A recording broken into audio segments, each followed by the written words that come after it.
he gets the kill in the end, and that is super, super important. Big kill by Jamie. Wonderfully threaded the needle around those couple of boxes on the left side. Now Brooby has to look for this lane closure, and he just will. Alex and Mildy were all focused on the right side, and they got shoved out by the use of the super from Brooby. Oh, and an attempt at a trick shot there. Go down on the left side as well. Let's see, though, what happens. 2 pulls. Jamie's looking very vulnerable. He's going to try and bait this out from Mildy. Mildy is not biting. Not quite yet. Nope, there's 1 pull baited. Brooby is going to go for the super. And there is the Bruce as well going up to counter Dane HQ's stun. And Alex will not be able to get anything here. Betty and Jamie have to get amazing defense. Alex is sped up quite a bit. There is the trophy pin from Jamie, and Alex will not be able to get that. No way. A win by anyone but the team that's in the lead. Let's see what Mood Gaming is able to do, though. Flick is on very low health. Godfetics will go down. Criterion has to get this defense. Ope is very low on health. Gugu wants this goal, and he's going to get it. Got to wait for that clock. This is going to be interesting. The Butchers are going to be way, way more useful now that their gears in the game. Oh my gosh, and Ope with a double kill?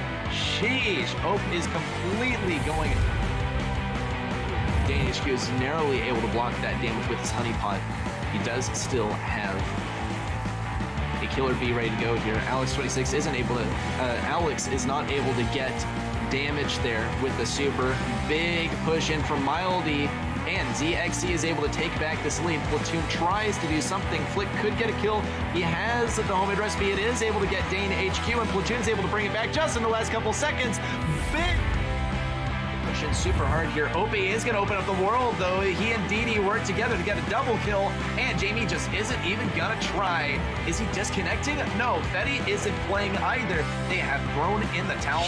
Takes also that damage, and Jamie jumps away. Will he be taken down? No, Opie's going to go for it. Brooby's going to take a bunch of damage. There's the bubble, though, to take down Jamie, but Blows Gaming is still in the lead. Here's the speed on Aditi, and Max has to get away from here. Gugu is going to be able to escape. There is the scrap sucker from Didi, but it's not going to be able to hit anyone, and it's not going to get enough damage. Brooby does go down, though, to a bubble from Ope, and Blows Gaming still once again manages to bring back the lead, and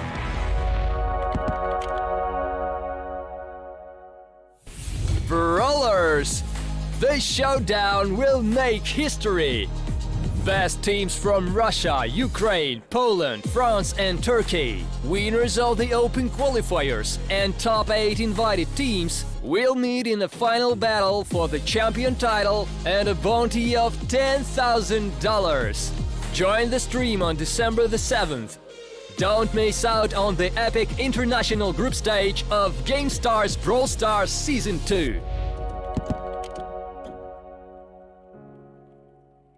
Welcome to GameStars, everyone. We are in the international group stage. This is gonna be Group E, the 5th day of the group stage. My name is Teddy. I am gonna be your caster for this show and for the most part of this week. Looking forward to it. I hope you guys enjoyed the previous week with Ready Set. We'll be joining forces in the end for the finals. This is going to be in quite a while, but until then, we got some exciting groups to go through to see who is actually going to go through and make it all the way to the international finals. So, all right, let's give a look already maybe to our bracket, see how things are looking over there. As I said, this is day number 5, almost at the halfway of the group stage. We already had some interesting results so far. I'm looking forward to see who's going to be facing each other today, and we are looking at AC Milan Clash versus Lixa Esports to open things up.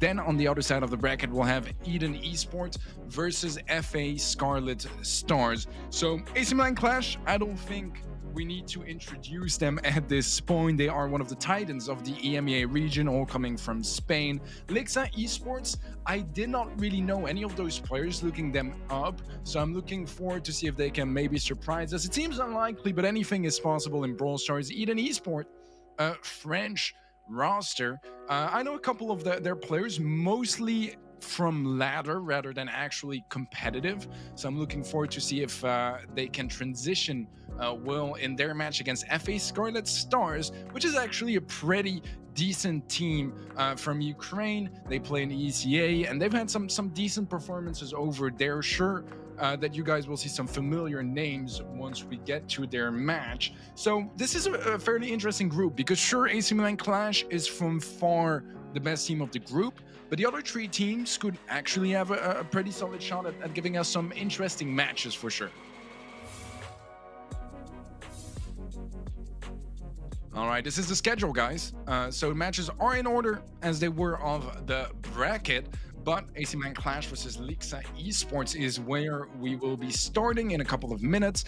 After that, we'll see Eden Esports versus FA Scarlet Stars, and then we will have the elimination match first, see who is going home and who is out of this second season of GameStars, and then we'll see who is going to win the winners match and is going to straight up qualify for the international finals. So quite a bit on the line here as every day of the group stage. Slowly but surely we are filling out those spots and getting a little bit more certainty about what that final bracket is going to be looking like, but we still have a couple of days to go through, and this Group E is looking like a lot of fun. This is one of the things I enjoyed the most about GameStars in general. It was seeing so many of different ladder players, or players that I know not necessarily as tier 1 competitive players, see them go at it and see how they can perform in those different circumstances. Always a lot of fun. But yeah, AC Milan Clash versus Lixa Esports is going to be our first match. I really like going deep and analyzing different teams and how I expect things to go.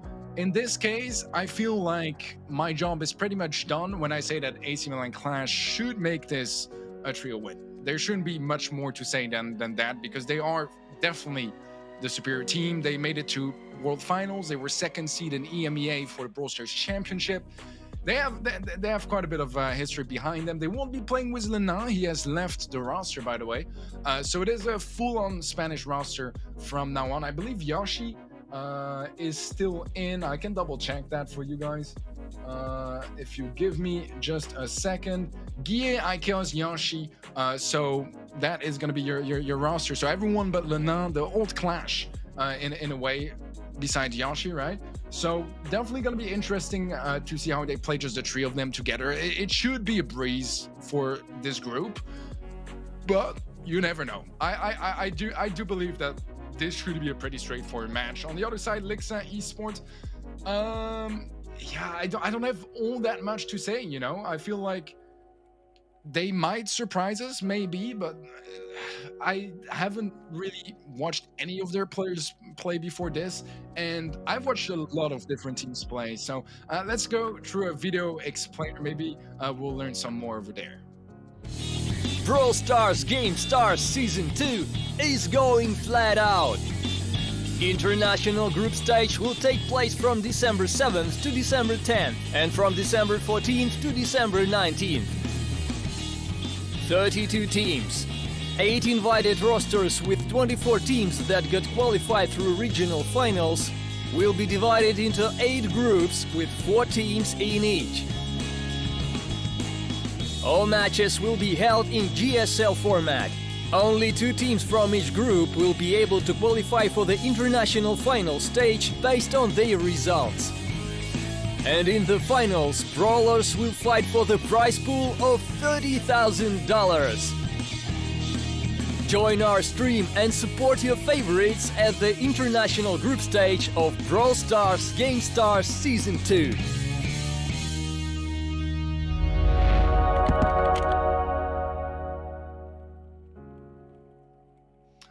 That's format and all that good stuff behind us. Focusing deeper into this match, as I said earlier, I feel like there's not all that much to say, you know. It's a pretty straightforward match. AC Milan Clash, they've been so good throughout the entire year. Not a single month where you could say that AC Milan Clash should lose against a team that we don't really know much of. So I would very much side with them for this matchup. I think Lixa might be able to surprise us, but I think that if they do, it's not going to be in this match, but on the lower bracket once they lose. So, I mean, there's only going to be one way to find that out. But yeah, I'll be reading chat as well since I'm solo casting for this week. Next week, we'll be casting together, Reddy and I.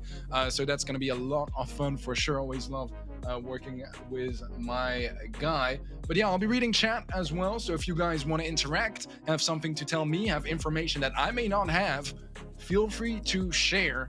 I'm happy to have some conversations with you guys and kind of see where you guys are at. I'm mostly reading YouTube chat, by the way, but I can check Twitch later on as well. The maps and modes, guys, for this matchup are going to be Pinball Dreams and Brawl Ball, Safe Zone and Heist, Minecart Madness for Gem Grab, Dry Season for Bounty, and last but not least, Nuts and Bolts for Siege.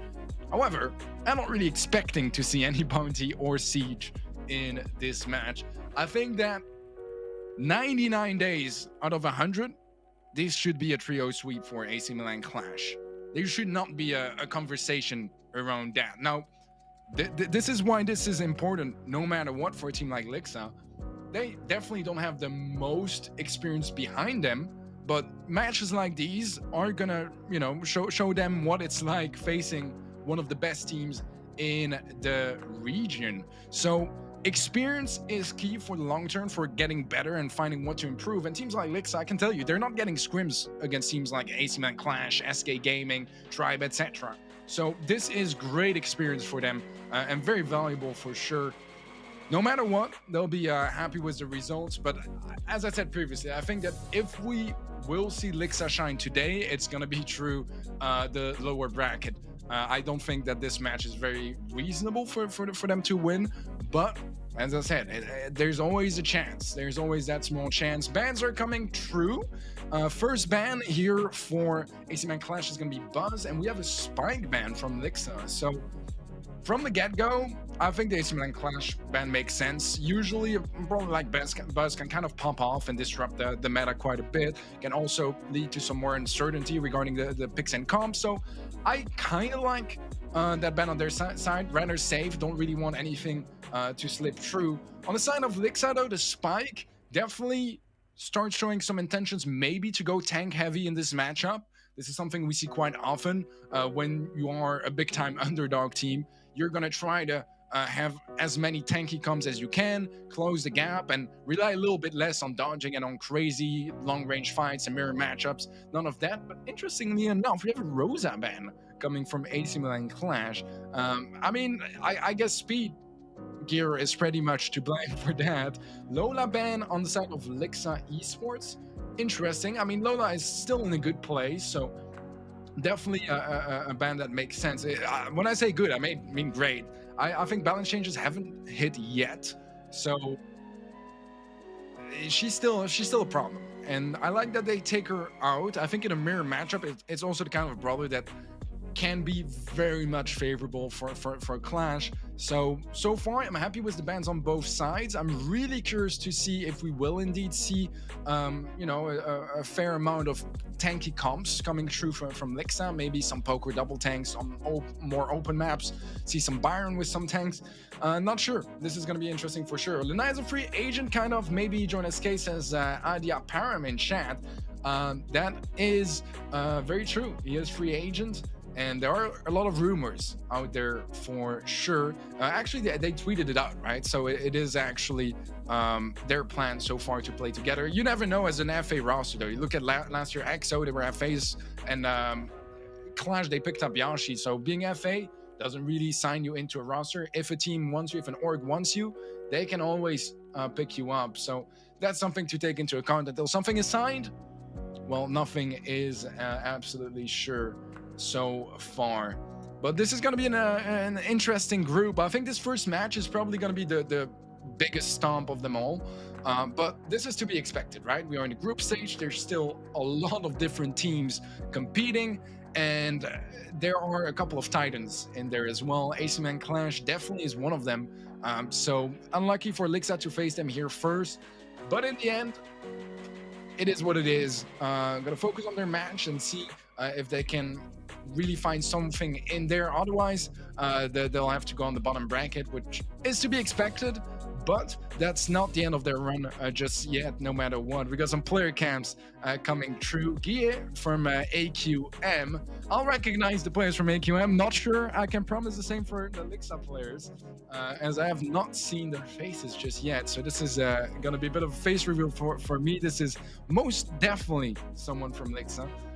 But yeah, this is great, and this is one of the things I loved about GameStars from the get-go in season 1, is getting to see so many different players' faces, because they were one of the first community leagues to actually do this, to have the player cams in Brawl Stars, and I loved it from the moment it started. Really gives us a bit more of a connection with the different players. How do you think Lenaska and Jedon will do this year, says Finch? I'm not entirely sure. I mean, on paper, they have an extremely good roster, right? Lena, for me, is one of the best European players still. Skyrix and Jedon both are too. That's the thing. It is an all-star team, right? 3 Titans. Not that they weren't with Semantic. Semantic, exceptional player himself as well. But maybe synergy could work a little better. Playstyle could work a little bit better here together. I think you can't tell until you see them actually play. I haven't watched them in scrims yet. And right now, Lena is playing with Tribe for a couple of events as well. So it's a bit all over the place. We haven't yet had the chance to really get deep in that roster. But it's definitely a roster that looks very promising on paper. It absolutely does, for sure. If that is true, then Tribe should pick Lena. I think they might be trying. I mean, they tried him out as a stand-in for Kezo Cup, right? So who knows if anything is going to come from there, but that was even before he announced playing with Jedon and Sky. So it doesn't seem likely, but technically possible. I mean, as I said, if you're FA, you're FA. You can do as many promises as you want to your teammates or whatever not. You're still FA, and that means that if you're open to contracts, right? So you never know. It does seem like they want to compete together, which is a good thing. I think it's a strong roster. I think it's a really strong roster. I think that Lena just did not fit in a 4-player roster because that means there's bench time, and bench time is definitely not what I want to see from this player. So I think that alone is already a great change. But extra to that, obviously, it's a lot of talent on that roster. I want to see how they could match against teams like Clash, you know, that we're going to be watching right now. Hey, Teddy, how to start to get into Brawl Stars esports? If you mean as a player, there are tons of ways to compete. Small tournaments, but even tournaments like GameStars have open qualifiers. But guys, we are ready to get into the gist of it here, as we already have a strong push coming through from AQM, rocking the Frank, creating a lot of space as he can just close the gap by tanking through. Yashi takes a lot of damage, is going to have to be really careful. Deli takes him down, but it's a pretty wide open goal, and Deli can't quite cover it. AQM quick to score the first goal already. Initial attack from Deli. I'm not sure if it's Deli or Deli. If you guys want to correct me in chat, I would definitely appreciate that. You're playing with a spray, but does end up going down in the end. On the other side of the map, though, it's all cleared out, and Clash secure goal number 2. AQM, make this a quick game, guys. Make this a very quick game. What, 45 seconds, something like that? 2 goals, just done. Just done. All right. This is pretty much what we were expecting here. Even adding up to that, Bromo is one of Clash's best modes, right? It's actually, this year, it was Clash's best mode consistently across the year. You don't want to be facing Clash on Bromo, even if you're a team like SK or Tribe or whatever not. But if you're Lixa Esports, you definitely don't want to be facing them on Bromo. So, a tough start, but I think they gotta go risky on the comps, you know? I think that the B was a good read, and that's the problem, because they had an okay-ish comp to deal with this comp from Clash, but still there was no signs of life, right? It was very one-sided Clash, pushing very aggressively, not messing about, and that's where things start getting worrying very early on, right? Because they have that really good counter pick, but they find no value on it whatsoever, not even able to get anywhere near that lane. They get deleted immediately. So tough way to start. We'll have to see, but what I like to see in matches like this, where you have a clear underdog, bring in some wacky comps, man. Just take some risks, go for some unexpected picks, try to surprise your opponents big time, because that's pretty much all you got for you, the surprise element. They're not going to be analyzing you because there's not that much to analyze. But early on here, we do have a kill actually for TLX, so that's going to be opening things up a little bit more for them. The stun comes through, and there comes the kill with it. The push is fairly strong from TLX, but does slowly get shut down as trades come true and Clash start initiating a push of their own. Delhi is quite low HP, and AQM are taking some more aggressive positioning already, looking to slowly go for a push. Gadget from Winaxi finds the kill. They're on to Ikeos. Delhi trying to find an angle. Winaxi's in a bit of an awkward spot. Kill comes through. The charge pass to Yashi. Yashi gonna try to score it in. Trick shot. Not quite gonna connect. But NBC is taking a risk here, leaving only Yashi alive. He might just tank this through, and he certainly will. AQM score. And Delhi also wasted a super on that save, so that's a little unfortunate for him. When Axie goes for the kill onto Yashi, he gets it as well. Axie low HP, and that defense is starting to look a little weak here for TLX. They need to find an opening, because this might be a quick one, and Gia spots the opening, TP's in, short shot, and that's already GG's for that first set. Clash, they're not messing around, man. They're definitely not messing around, going for those quick games. Just no danger, right? There was one push from Lixa in that game, and that was a commandable one as well, but that wasn't enough to make anything happen. So that's first set secured, and so far Clash looking like Clash, and Lixa not really able to challenge them at all so far. As I said, I think there might be some potential in Lixa, but most likely we'll be seeing it in the lower bracket. Maybe this is their chance to warm up a bit until then. Roll, what is going on, man? That's the coach from AQM. If you guys do not know him in chat, most of you guys probably do, to be fair. But if you guys are a little bit new to the scene, always nice meeting so many different people. And we got a bit of a replay there that was from game 1. And a quick goal there, 30 seconds in. The next one only about 15 seconds later, as they just clear up the mid, man. That's free. Absolutely free. Great plays from Gia, staying alive for a very long time, causing a lot of chaos, and Yashi can just tank through on the left-hand side. Mortis in defense is an absolute nightmare. Can't do all that much in a position like that, and they make it a quick set. I mean, you know, the quicker they're done, the more break time they have, I guess. So they're definitely being efficient at that so far. Double the damage, guys. More than double the damage for AQM. That says pretty much everything here, you know. In general, I would say that, you know, stats don't always mean that much, but double the damage, there's no discussion. There's absolutely no discussion over here. Rosary says in chat, Teddy, do you think Hyra will do esports next year? I'm not sure. He kind of, you know, tested the waters this year. Was it RZM and Twisty, I believe, with Sabotage Esports. They had some surprisingly good results, actually, but I don't know if he has a huge interest in esports, right? It is a ladder player after all, and most importantly for him, career-wise, a YouTuber. So maybe if he has opportunities, he might. Safe Zone is going to be up next, guys.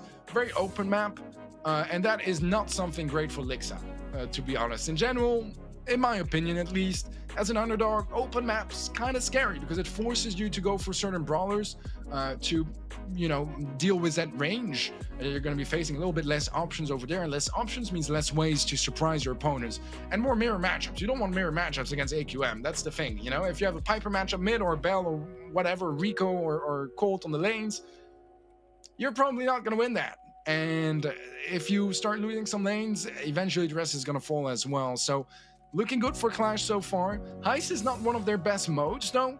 So maybe this is where Lixa can make a move. Early on, though, you can already see the difference. They're getting a big tank. And Deli does get tanked up back now, but not before they secure a kill from technically the left lane, although he did push through mid, as they don't have a way to open things up. Unlike Yoshi, that opened up the right side very nicely and has a clear shot on safe from the left side. Gets tagged up, but doesn't really care. Still going to be going for damage as long as he can. NBC at last is going to get his mech available. And that's where Meg can start providing some real value to her team. Does get shut down rather quickly, but not before finding a decent amount of damage. And Deli needs to make every shot count here, but can't. Gets shut down by a bounce shot from iChaos. And NBC straight off the bat, getting another mech available that's going to shut down a bit of that push. Problem is, Yoshi still has a pretty sweet angle. Gia goes for the kill for Deli. Knows that this is the only one that has a clear shot on Yoshi. Good decision over there. NBC gets the kill with a super, I believe, just as his mech disappears. But there's a 50% lead in favor of AQM. And that is going to be a tough comeback for TLX. They have some positioning, can make something happen. But they need to find some openings, and so far struggling a little bit. They have some positioning still. They need to capitalize. Find an opening kill there. Maybe Gia, he's low HP, but he's dodging so well. Yoshi finds the elimination, uses a gadget to get that. And it seems like Wenaxi gave up as well, as AQM close this one out. And that's already first game of Heist in the bag. Definitely not as one-sided as Brawl was, but still not exactly too much going on the sides of Lixa. Definitely better, though. Definitely an improvement. Took a little longer for Clash to close out that game, but in the end, the result is the same, and that's 3 in a row for AC Milan Clash. I don't see them stopping anytime soon.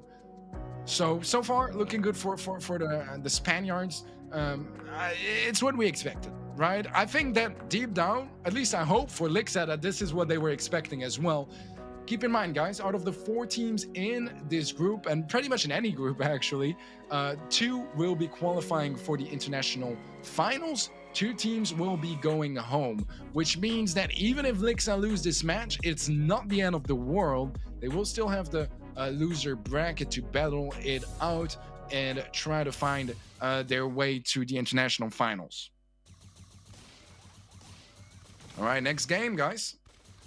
And this is already looking quite scary for TLX, losing a player very early on.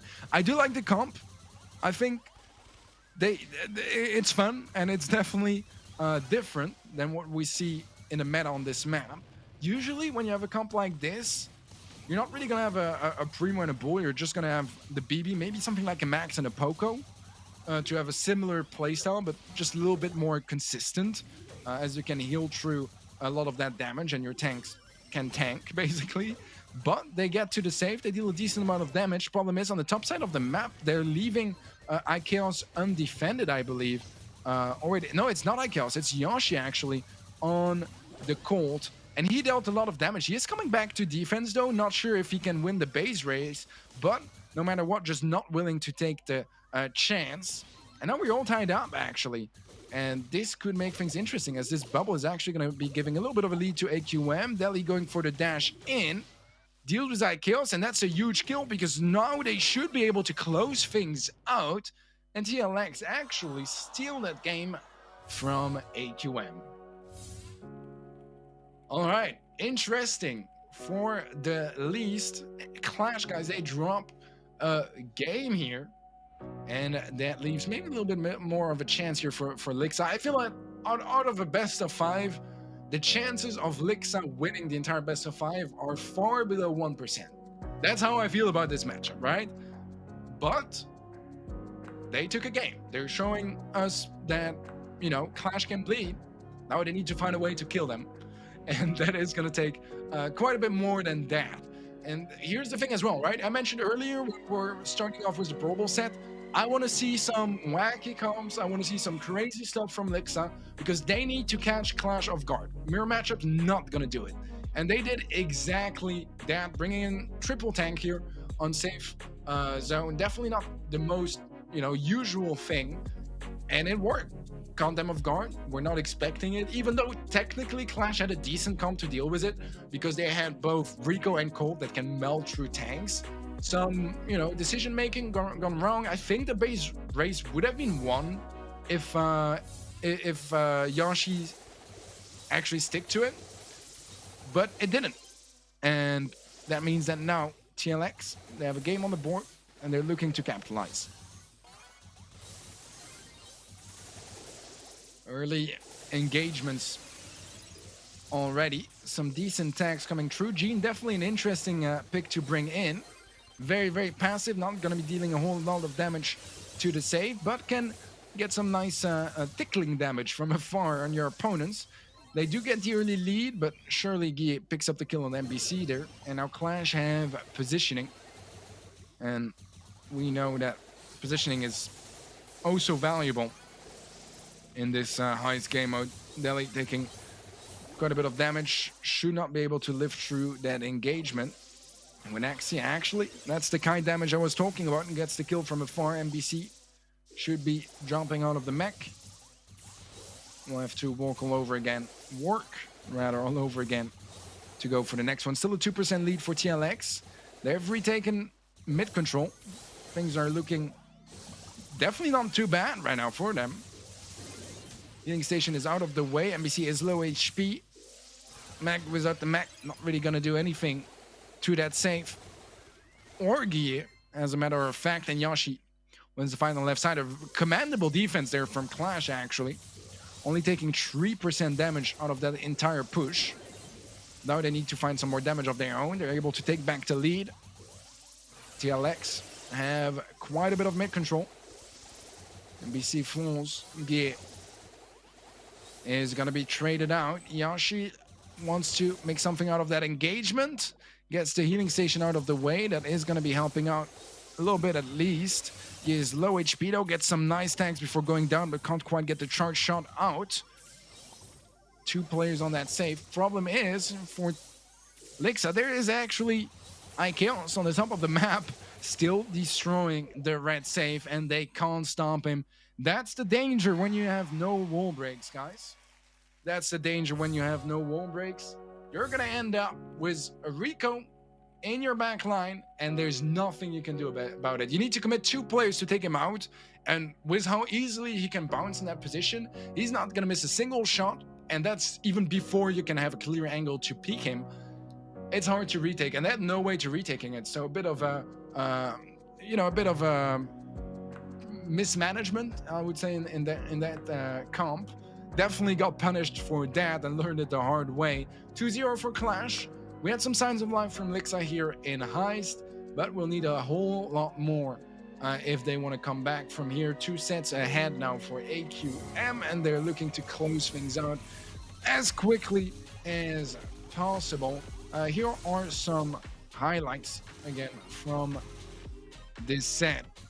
First game, fairly one-sided, took a little bit more time than Brawl Ball to close it out, but very much in favor of Clash. Second game is where things got a little more interesting, because despite Clash having a decent game and a very good start, actually, Lixa were able to come back and take that game from them.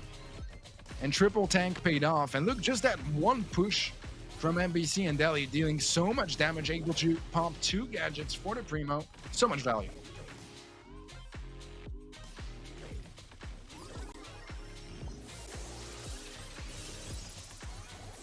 In the end, though, guys, it was AQM to close out the set pretty comfortably. Definitely not as comfortable as Brawl Ball. I have to see if TLX still got any energy left for that third set. Need to win this one, otherwise it's the end of the upper bracket. They'll jump down to the elimination bracket, and as you might just guess from the word elimination, Yeah, that's what's possibly going to be happening over on that side. Don't want to be taking that risk, but against a team like Clash, you might not have the choice. Already early engagements very much going in favor of Clash. And that bounce, oh, not even the bounce from the bell. It's going to be geared to pick up that kill. And this is going to be a tough start here for TLX. Yoshi respecting the minecart and the opponents, to be honest, leaving them a little bit of space. Don't want to get pinched. Belly finds the trade onto Guille. But trades, they're not really all that good if all the gems in the meantime are getting picked up by AQM. Kills low HP, goes down. Belly is marked as well as a gem carrier. That is pretty much worst case scenario. And I guess you can always die from the minecart with all the gems and drop them to your opponents, but let's not go that far. But Axie gets dropped out of the mag, and that should be a pretty straightforward duel there for the Colette. MBC goes for the jumping, gets the kill actually. Oh, when Axie hugs the minecart, and that is going to cost him his life. Gear picks up the gems, has a super if he ever needs to flee, and this is a very good scenario for AQM. TLX have a lot of work to do if they want to have a chance even just at interrupting that countdown. And I can tell you, my friends, this is not gonna be happening. Gia, oh, okay, Mr. Gia, I see. A celebration hug was the minecart to close out that game, and that's already match point for you. Quick games, quick match.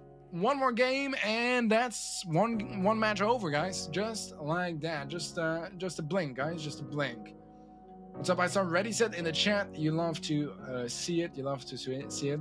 Actually, funnily enough, Ready Set was supposed to be casting today,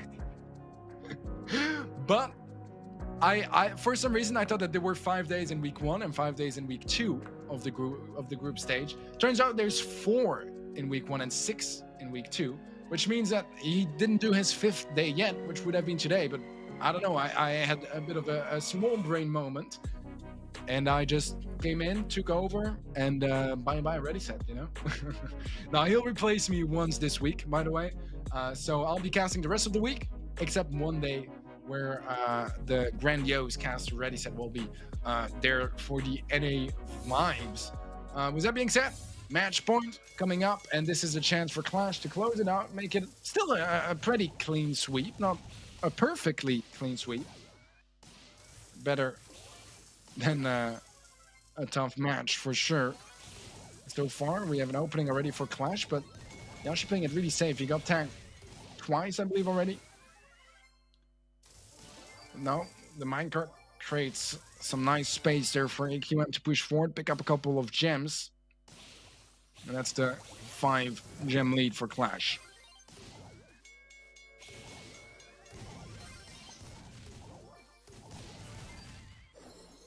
Sprout, I think, is a fun pick for this map from TLX. I think it can be very strong as well in the right hands. And against this comp, it's actually pretty decent. But Axe is putting in a lot of work here.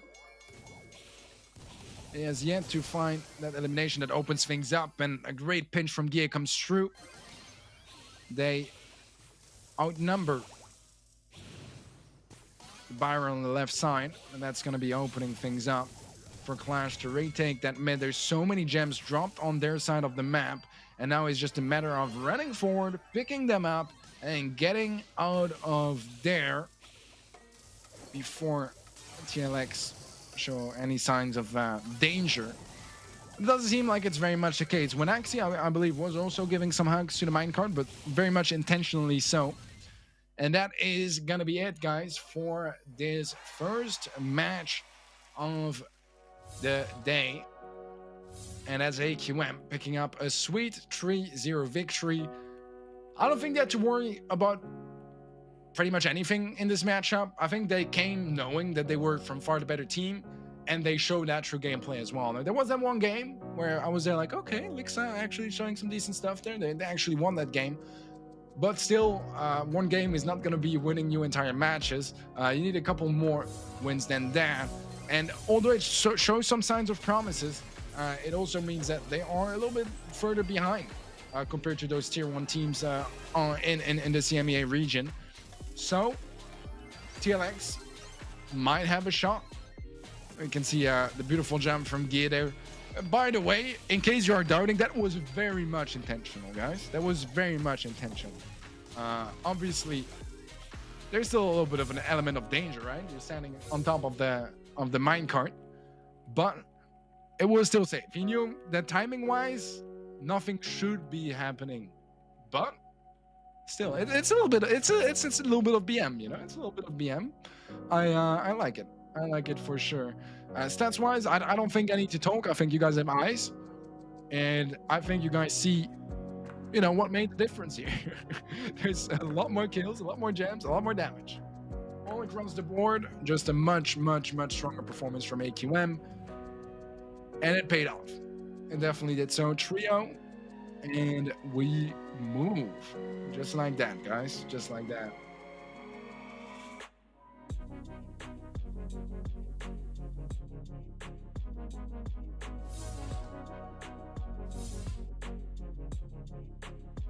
All right, some stats for the entire match overall, guys. And here again, you can see that there's not that much to explain. No deep details.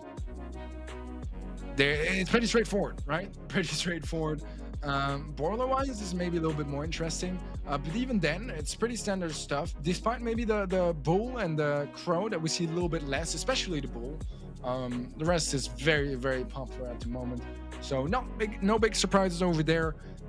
This match went pretty much exactly as we expected on paper. Maybe a little bit better for Lixa than I expected, to be honest. I didn't think they would take a single game.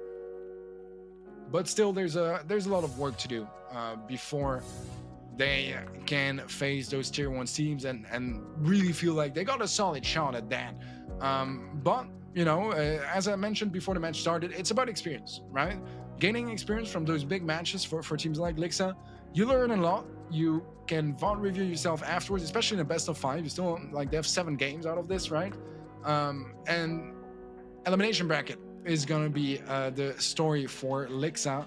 We'll see later on how they handle that. I believe it's time for a short break before we move on to match number 2.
So hello guys, my name is Gitikin, better known as Dudu, and I'm a player from Mood Gaming. So I'm Torges, I'm going under the nickname Cursed in Game and I'm playing for the team EXO Free Agents.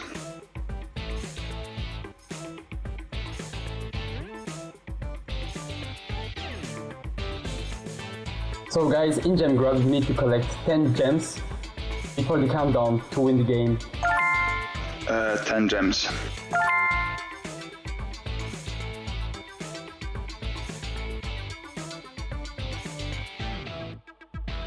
So guys, yes, in my opinion, I think that we can get Hero and BB 10 for the next lunar year. No.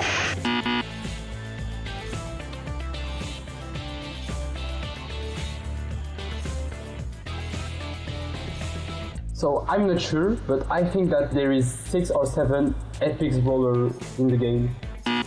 7.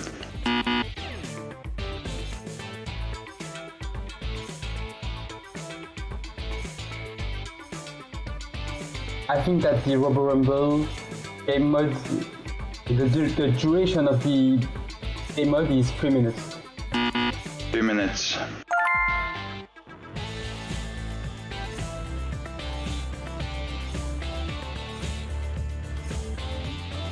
So in Brawl Stars, we can have 30 persons maximum on a club. 30.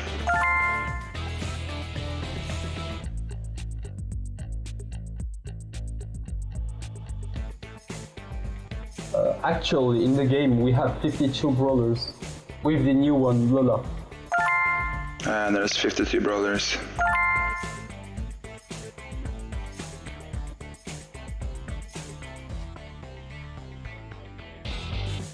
I would say 3,600. 5,000.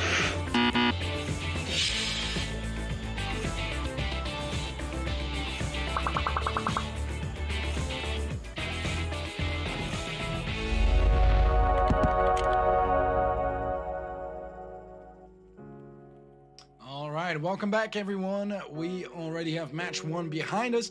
A quick one as well. What time is it? It's 33. That went really fast. We got 3 more matches to come today. Once again, this is day 5 of the international group stage. We are going to be going through Group E, and we have our next match upon us. That's going to be Eden Esports against FA Scarlet Stars.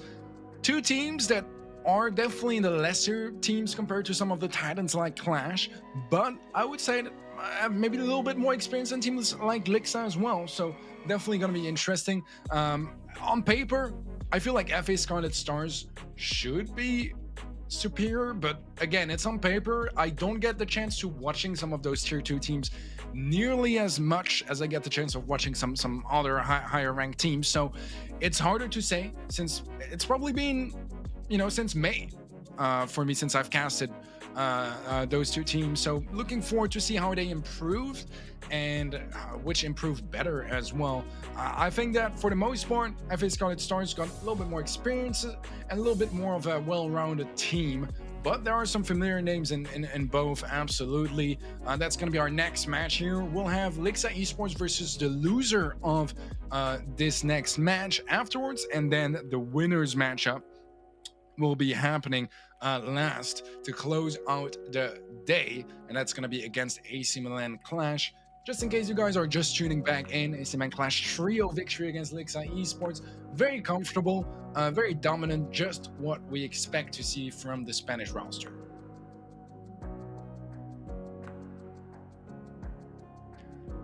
But yeah, this is definitely going to be a more close match, at least on paper. We'll be starting things off here on Backyard Ball for Brawl Ball, Bot Drop in Siege, Safe Zone in Heist, Gem Fort in Gem Grab, and Ring of Fire in Hot Zone if we get to see that 5th set.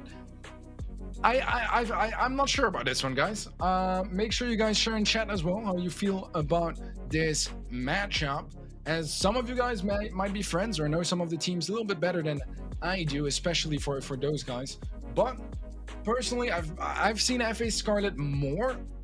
I've seen them play more, and I've seen them play better. So on paper, I feel like I'd go was their side a little bit more. But that's the nice things about community leagues, especially when you have those open qualifiers. You end up having some teams that can surprise you and that can actually make a name for themselves. And I can tell you both here are looking to do so, especially Eden Esport, I would say, that are a little bit less experienced. Byron ban coming through here for Eden. And then we'll have FA Scarlet go for the Lola ban. Lola is so strong, so that makes a lot of sense. The balance changes have not come true yet, which means that she is still very, very much broken. On the side of Byron, I think Byron is a good brawler, right? I think it's a very well-rounded brawler, very versatile, very good at what he's supposed to do, which is more of a long-range healer, but a little bit more specific, I would say, than Lola. They banned Rosa as well. As I mentioned earlier, I don't think Rosa is the strongest brawler, but I do think that the speed gear makes her really annoying, because when you're healing up in the bushes, plus going really fast, yeah, that's not a matchup you want to have. I like that ban from Eden. I think that Buzz is just a very strong brawler overall. Gears or no gears, does the job, can be very surprising, can destroy a lot of comps. So I like to see it banned here as well. Overall, I am satisfied with those bans so far.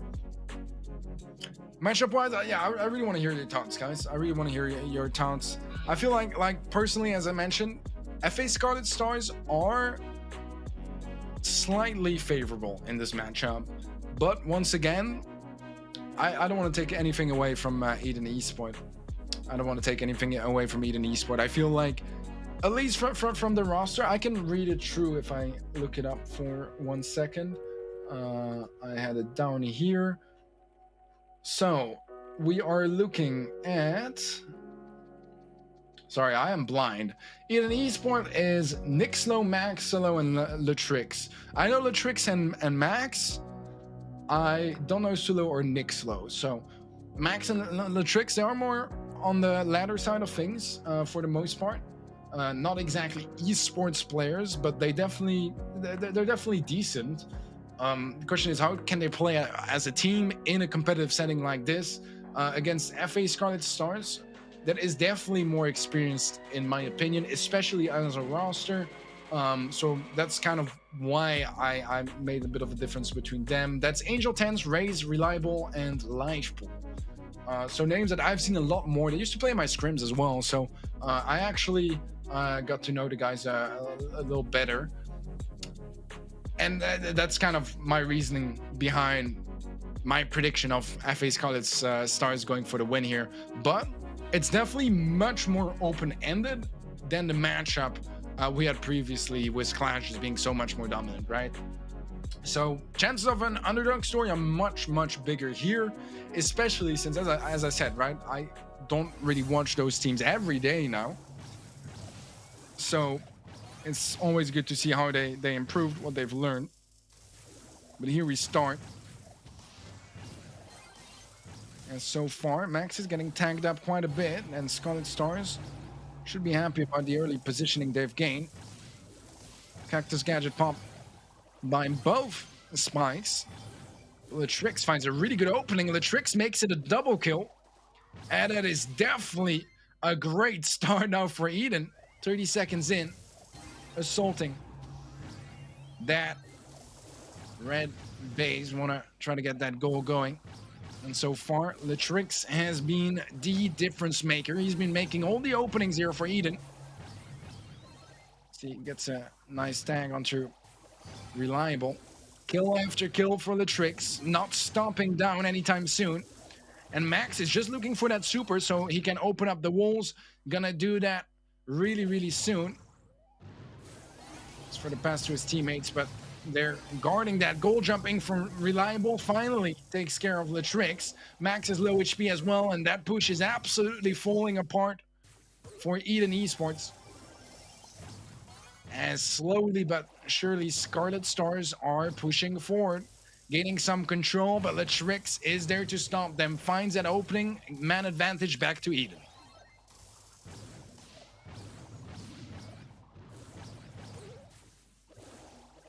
slowly looking to gain back some ground. I see Max wearing a Vitality jersey on the left-hand side. One of the biggest French esports organizations, if not the biggest. Not currently in Brawl Stars, but I see we have an esports fan. Push is strong, though, and at last, Angel Tense is going to be the one to walk it in. Scarlet Stars, they take the lead, and that's the problem for Eden now. They had some good chances. I think that if there was more time, they could come back, but there's only 20 seconds left, and that's going to make things a lot more difficult. They are getting some tags across the board. Nixla making sure they can't heal up too much either. Nice snipe from Max coming through. This is a big chance here for Eden to try to tie things up. But here it is actually. They make it work. Defense falls for Scarlet Stars, and Eden tie things up as overtime kicks in.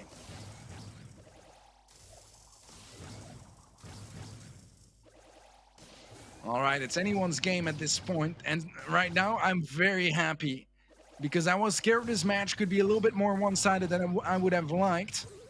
But it seems like pretty evenly matched so far, at least in my books. And I'm all here for that.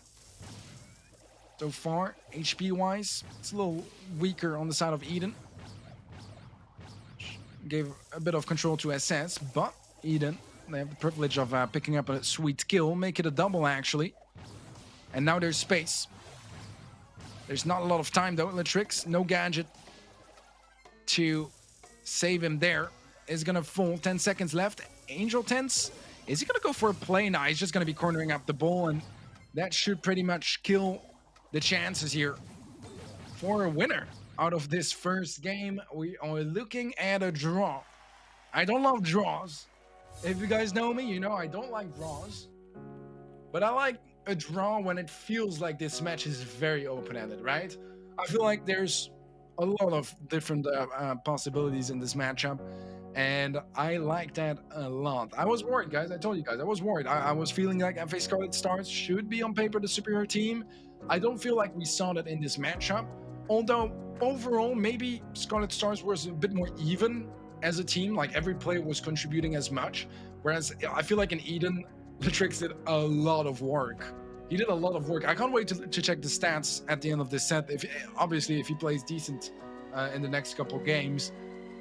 But that was really impressive from him in that first game. Got a lot of different kills and is one of the big reasons why Eden were able to even draw that one up. So, impressed, especially by his own individual play. But it's a team game, and they'll have to win as a team, especially if they want to take down a team like FA Scarlet Stars, which is a fairly decent tier 2 team in the ECA, right? They've had some decent results across this year, and definitely should have more experience than Eden, but sometimes freshness can make the difference as well. And so far, that's what we've been seeing here from Eden, because you have to keep in mind that this game looked like it was all done, right? You had a strong goal from Scarlet Stars with only 25 seconds on the clock. Eden still managed to score it in that time. So impressed, but it's not like they won the game either, right? It's not like they won the game either. We'll have to see. I'm not entirely sure what the ruling is for draws, if they can play different brawlers or not. I know that last year, it was most of the time you have to play with the same brawlers, but nowadays, because BSC allows you to change brawlers after a draw, I don't know how tournament organizers feel about it, or specifically GameStars.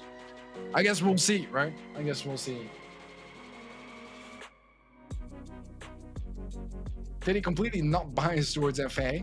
I am usually not biased, to be completely honest. I don't care too much who wins. I care for good Brawl Stars, and I feel like this is an opportunity to see some of that in this matchup.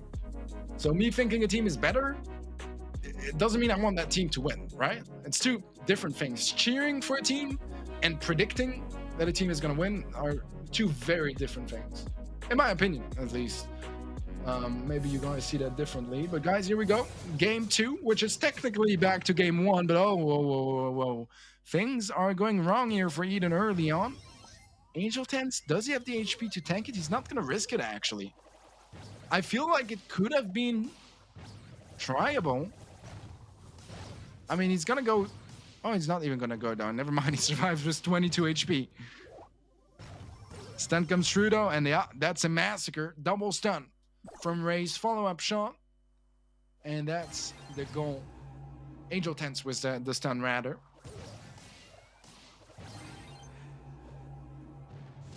Scarlet Stars quickly pushing forward again. Reliable, gonna pump the heal, but oh, that was close actually. I was to say there's no way he can tank it in from there. This could be a play potentially. Problem is gonna be the Frank, especially with the gadget. He could get him to like half HP in one attack, or even less than that. So not too great.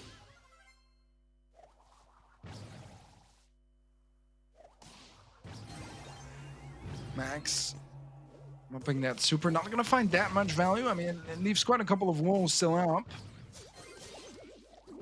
Raises low HP, reliable, pushing forward, is gonna walk into and Spike super, gonna slow him down. Still gets the kill on the tricks nevertheless. Actually, they trade each other out, but Raze is here to pump off, and he's gonna do so with a sweet trick shot to close out that game. And there you have it. Scarlet Stars, in the end, will be the ones to take that first game after we had a draw earlier. They looked a lot better here, but they didn't have the comp with them as well. What I think is interesting is that there was still a spike, right? So it's not exactly like there was no damage to take out those tanks on the sides of Eden Esport, but definitely couldn't quite find as much value. I think they did a great job at trying to both avoid the spike at times or just overwhelm him so that he wouldn't be able to survive too much aggression. So they did a great job at that, really making sure that he could not have the game he had in game one, right? Where Litrix was absolutely popping off on the spike. But yeah, strong game here from FA Scarlet Stars, which is actually really cool, right? Because we have to keep in mind that they actually, I mean, it was Eden Esport that tied things up, right? It was a very, very clutch goal in game one. So momentum would have been slowly shifting their way, but FA Scarlet Stars not messing about, absolutely shutting it down before any momentum builds up. Equak, what is going on, my guy? Good to see you in chat.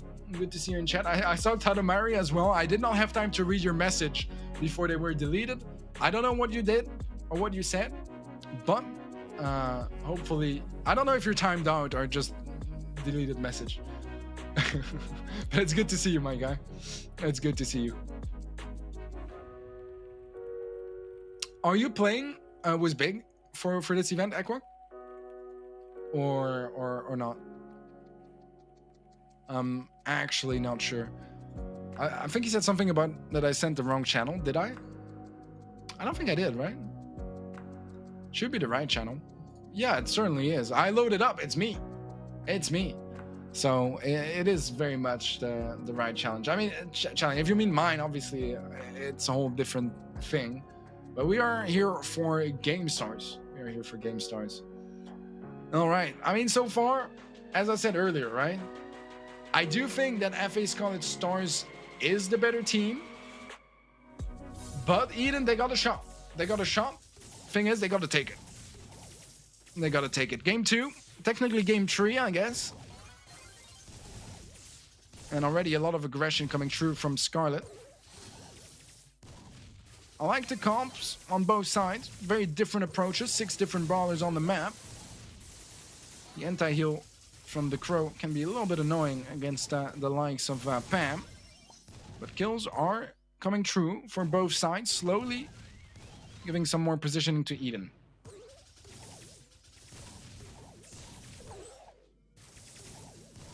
I'm not solo casting ready. I'm not solo casting. I am casting with chat. Casting with chat. Push from Scarlet. Trying to push out of that position as Eden are getting closer and closer to that goal. The Trix is gonna fall. Fails to predict that sprout shot correctly. Raze gets a double, almost a triple there. Narrowly misses Nixlow. That is gonna be slowing things down a bit for Eden. And Scarlet have a shot at retaking the mid now. Back to default.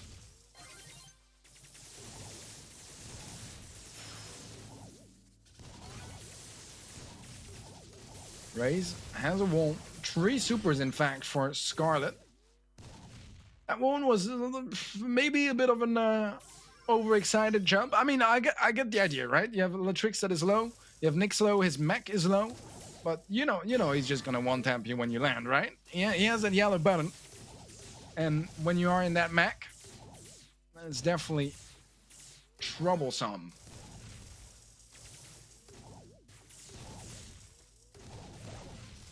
Trix gets shut down. Raze has been doing a phenomenal job on that Sprout, and he's not looking to stop anytime soon. It's an interesting placement for that healing station. Doesn't really have all that much cover over there. Oh, Max can just walk through that Sprout wall. Problem is, with 8 seconds left, overtime about to kick in. And Scarlet Stars, they are right in front of that goal. Can go for a shot straight away. Raze has the super. He's going to go for it on the right side, but Latrix is able to catch it in time. Problem is, you can't catch the ball if you're dead. And now everyone is. For Eden, it's going to be Scarlet Stars to close out the first set.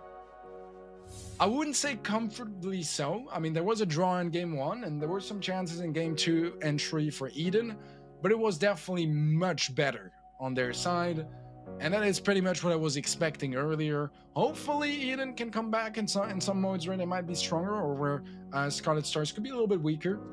So far, though, it is looking much better on the side of Scarlet Stars, at least for that Brawl Ball bit, right? At least for that Brawl Ball bit. I think people have started to learn to play with Meg. What do you think, Teddy? I think Meg is great. I think Meg is very strong. I think it changes the dynamic way more than we think, right? Because in competitive play, you're always going to be winning lane against Meg when she doesn't have her super. But it's going to be much more interesting when she actually has that super, right? Where the Meg actually has the upper hand against most matchups. So you have a very big dynamic like that, where there are timings where you need to really push, capitalize on the Meg not being... let's just say the Meg can be very underwhelming when she's not in her Meg.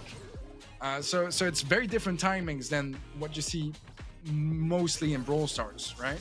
Where there's not too much differences besides having a gadget or not, or having your super or not. So I like that. I like everything that touches to the dynamic of the game, and I think that Meg does a great job at that. And more importantly than that, Scarlet Stars doing a great job at utilizing that. And actually more damage on the side of Eden. That's why I said earlier, stats don't mean that much, but that's also because they were facing tanks, right? You face tanks, you get a lot of hits before they get up close and kill you. And they have a lot more HP than you, so you won't get that extra damage. Overall, for the rest, though, they actually got a little bit more kills too. 2 more kills. I think that straight up, an analysis out of just one set, maybe a little problem here for Eden Esports to actually capitalize, right? To actually capitalize and pull through with those pushes. They get the openings, they're not able to convert them into goals. That's kind of the problem. We'll see if that could be a reoccurring factor for the rest of this match. Bot drop is going to be up next, guys. The most open of siege maps, one of the most open maps in general. You got some bushes on the sides, but interested to see what the meta is going to be over here. Back in the day, so when it was in the competitive map rotation early in the year, so I think it was about let me think, like March, April, May, something along those lines. I like bot drop. I liked it a lot. Typically, we'd see either a lot of healing or a lot of range. And here, it's going to be a bit more on the range approach. Reliable, though. Nyx low, a little bit naive there on the right-hand side. Not expecting him to be that close up and to push that lane. He's going to be punished big time here, as Scarlet starts to secure enough bolts, I was going to say, for the first bot, but it's ever so barely a tie, which is going to make things interesting for sure. Fight for mid control, it's going to add a lot of time to that here, 35 more seconds, but Angel Tense can't get away from the cactus, and that bounce reaches him and takes him down. Reliable going for the flank once more, and Nixla once again punished in that matchup. We have a bit of a sharpshooter trade mid. With a 2-man advantage, that's definitely in favor of Scarlet. Reliable, maybe a bit of a waste of his super. But Raze gets the kill anyways. So in the end, SS are going to be happy about that. Let's see if they can pick up a couple more bolts. Those 3 bolts are so important, but look at that. The kills go true. I was going to say they're so important because Scarlet Stars have a 4-bolt lead. If they could pick those up, say they pick up all 3 or even 1 or 2, they could get up to 7 bolts lead. That would be massive. Now Eden, they're just a single bolt behind, which actually makes this a very good position for Eden. All they need to do now is hold on to mid control, and they'll get that 3rd bomb. They're just a bolt behind. They'll be taking the advantage really soon here already just by having that mid control from the previous preparation phase. There's only 12 seconds left, and we have the bolt lead for Eden. SS, they need to find some more. They might still have time to tie things up, but I don't think so. I don't think so. This is most definitely going to be a bot for Eden. And with that, their first victory, their first game picked up in this match.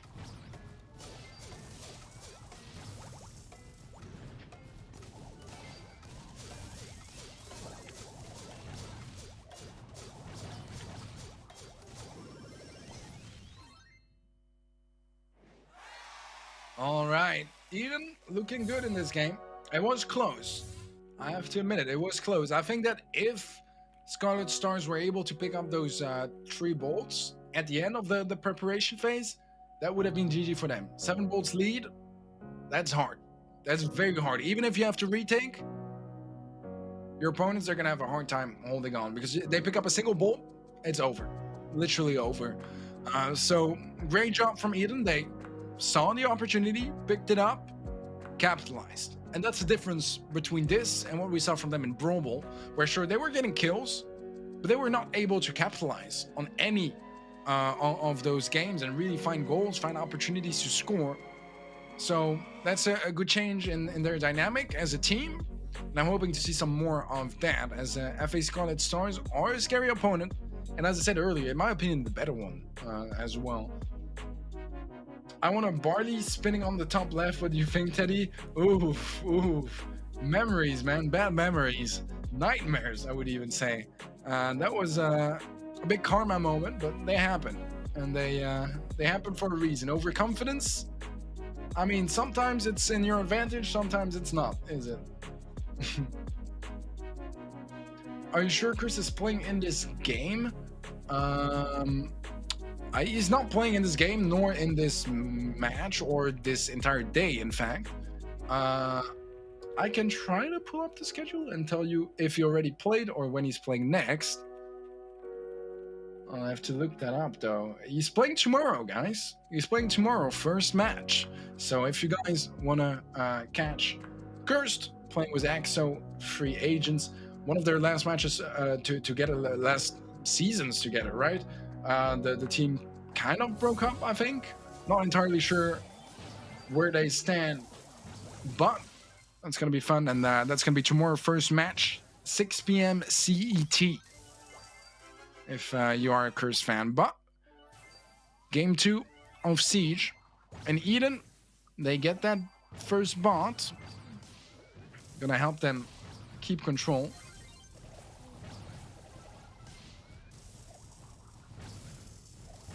Question is, how is that retake gonna be from Scarlet Stars? They have 3 bolts, which is pretty good, all things considered, right? Sure, you're gonna have to fight to retake center control, but at the same time, you have a solid bolt economy already. Reliable doesn't get punished, is able to bank the bolt. It's gonna get slowed now, and yeah, that's just not gonna be working out. Double kill for Eden, and that's actually quite big, because sure, Scarlet Stars, they secured the bot, right? No problem, no doubt about that. But bolt-wise, Eden is far, far ahead. 6 bolts in their favor. 7 even. Now the defense just needs to be clean. And that's on the tougher side of things, because you have a Mortis, and he's not going to be defending at all. Especially if Reliable gets the kill. This is the chance for Scarlet Stars to deal a lot of damage, and they're doing so very, well, but can they close it out? Angel 10s, that's a huge shot. That might be about enough to take down the Ike, but it survives with 160 HP. And now they need to be careful from any dives, and they're not ready for Reliable. Reliable pushing in, hits the shot, and now we are all tied up in Siege. All right, well, that was a bit of a heartbreaking way to end that game, but he went for the dive, paid off. Great push from Scarlet Stars. And I mentioned it immediately, right? When I saw the bot coming up, I was there like, Mortis in defense, this is going to be a problem, and it definitely weakened their defense so much. Eden Esport not able to make it work, despite having so many bolts. They had 7 bolts lead, right? This is a huge clutch from FA Scarlet Stars. This saves them pretty much from losing the set. Pretty much from saving the set. You know, she betrayed XO. Betrayed might be a big word, but that comes with what I was saying earlier, right? When people were talking about SK, not the SK, sorry, we were talking about Luna, Jet, and Sky. I was saying, sure, they're playing for now, and they announced that they wanted to compete together. But until anything is signed, never be too sure. Never be too sure. Things could happen. That's why contracts exist, right? Because otherwise, there's a fight. You'd have a player drop out of the roster just like that. I can tell you. I can tell you.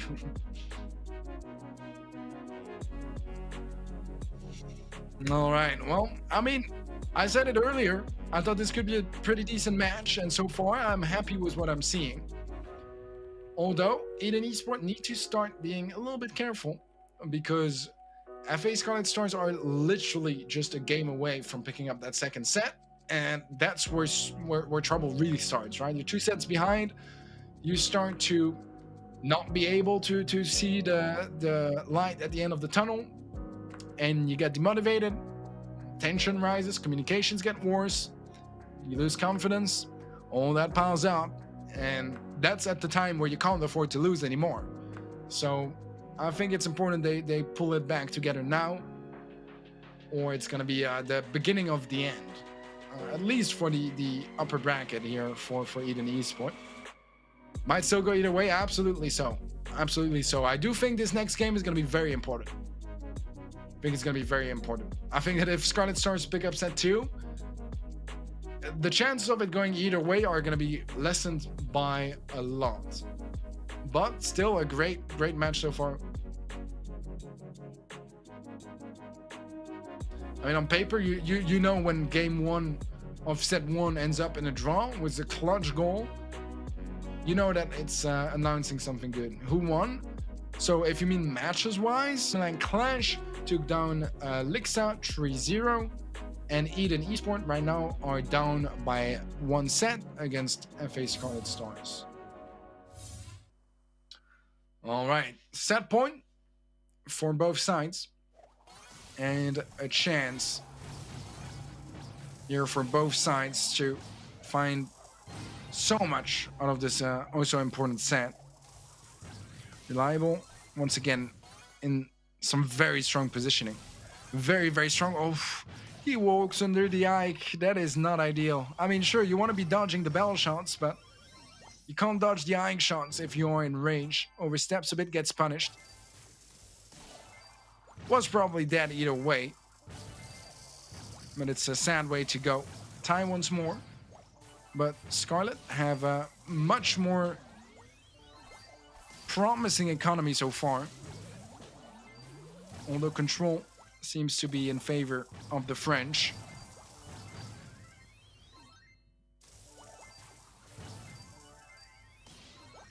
So far, Eden looking good to pick up this bot.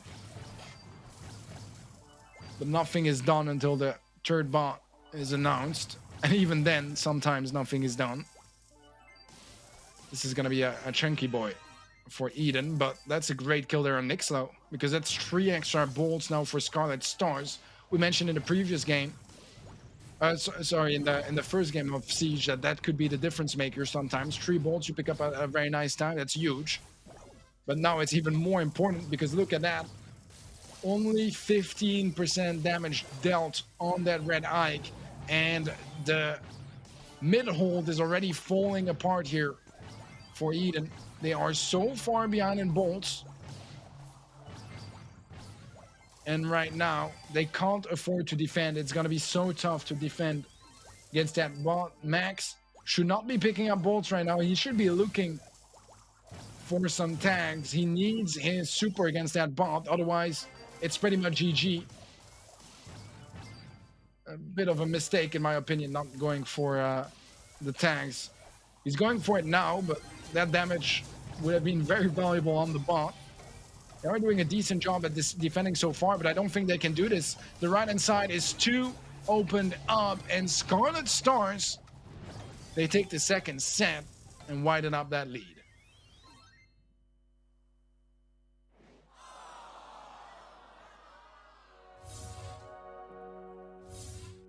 All right. I mean, guys, I think that Reliable had a fitting name for this set.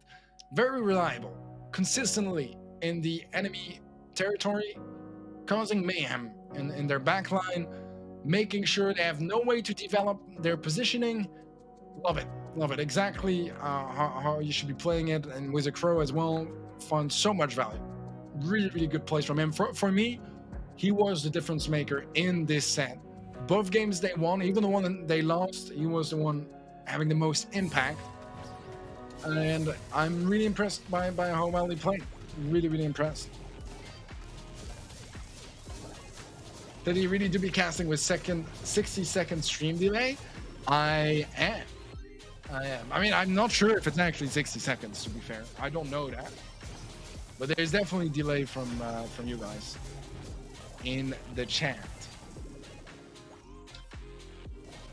All right, Scarlet Stars, guys, they are looking good. It's a big set.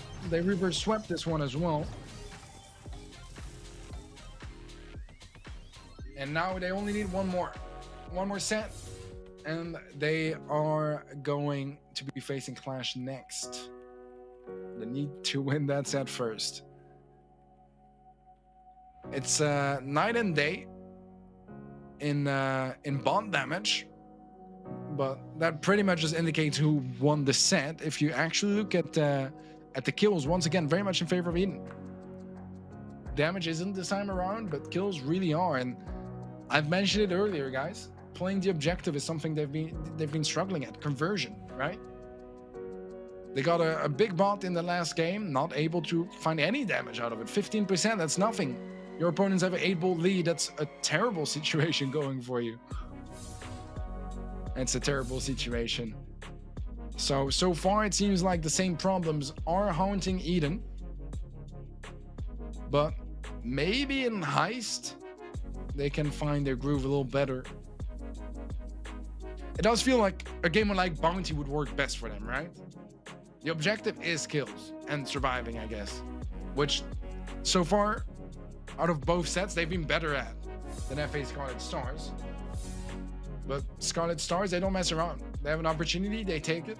And sometimes it doesn't mean getting damage or kills. That means picking up that bolt or creating some space over there. Maybe even sacrificing yourself to create the space for your teammates to pick up some bolts. All stuff to take into account. But here we go. Set 3. Starting now for Eden versus Scarlet Stars.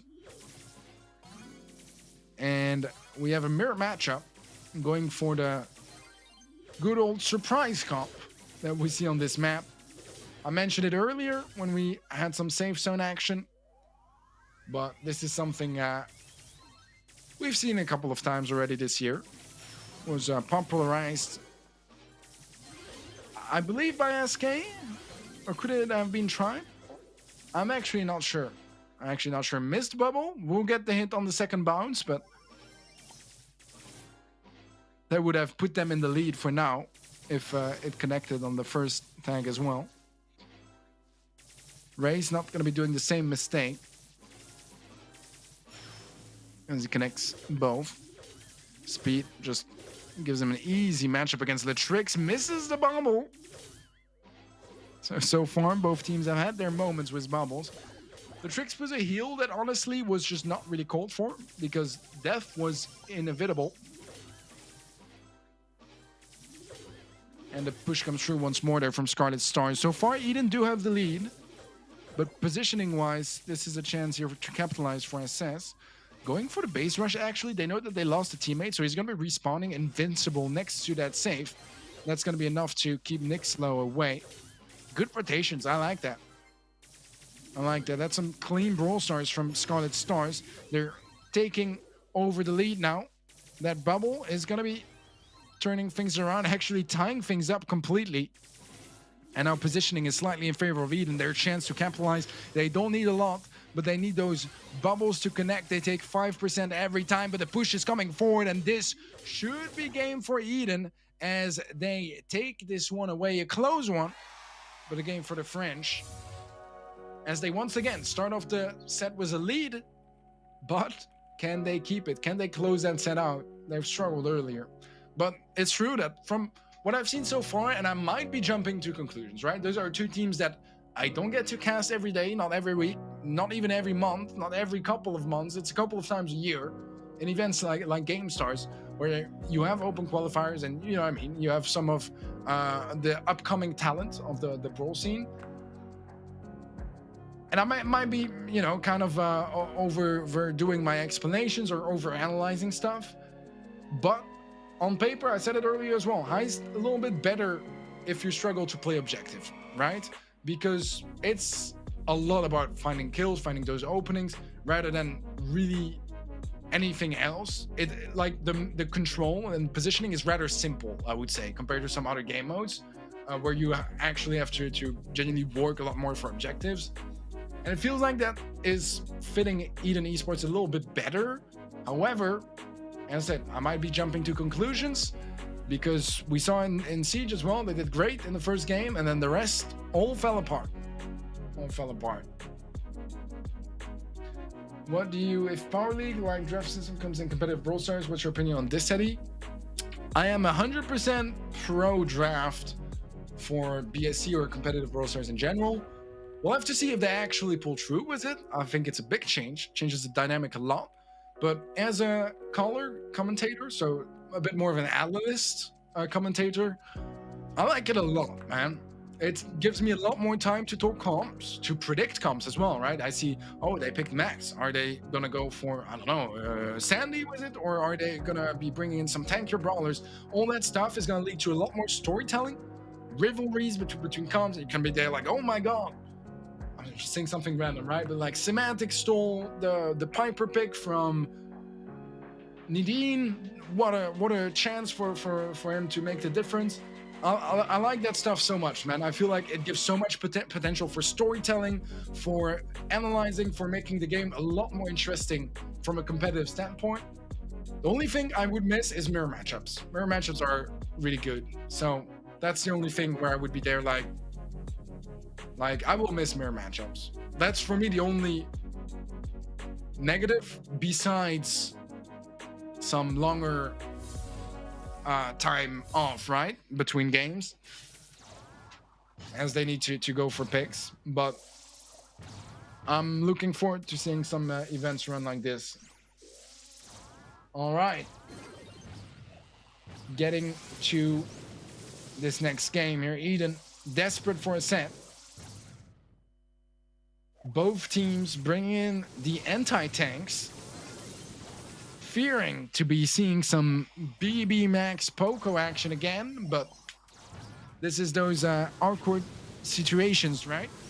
Where you try to predict your opponent's comp and they do the exact same, and you end up facing counter comps on both sides that don't counter each other very much. We've seen that quite a bit. And it always leaves us with interesting results because those are not the most optimized comps, right? Max is gonna fall. That max move speed is not gonna give him any chance to run away from Angel Tense's flames. Gets the burn onto the save, damage pouring down, and danger starting to rise here for Eden. Keep in mind, they're just a game away from giving a match point to Scarlet Stars. They want to avoid that at all costs. Make it a clean set, move on, and start building up some momentum. This is not the way you do it so far. They're not out, but Nani is tough to play against this comp, man. It's really tough. Hard to hit those fan 3K shots consistently. I like the burn from Angel Tens. I respect it. I think it's worth it to take down that gadget, create some space as well to push up.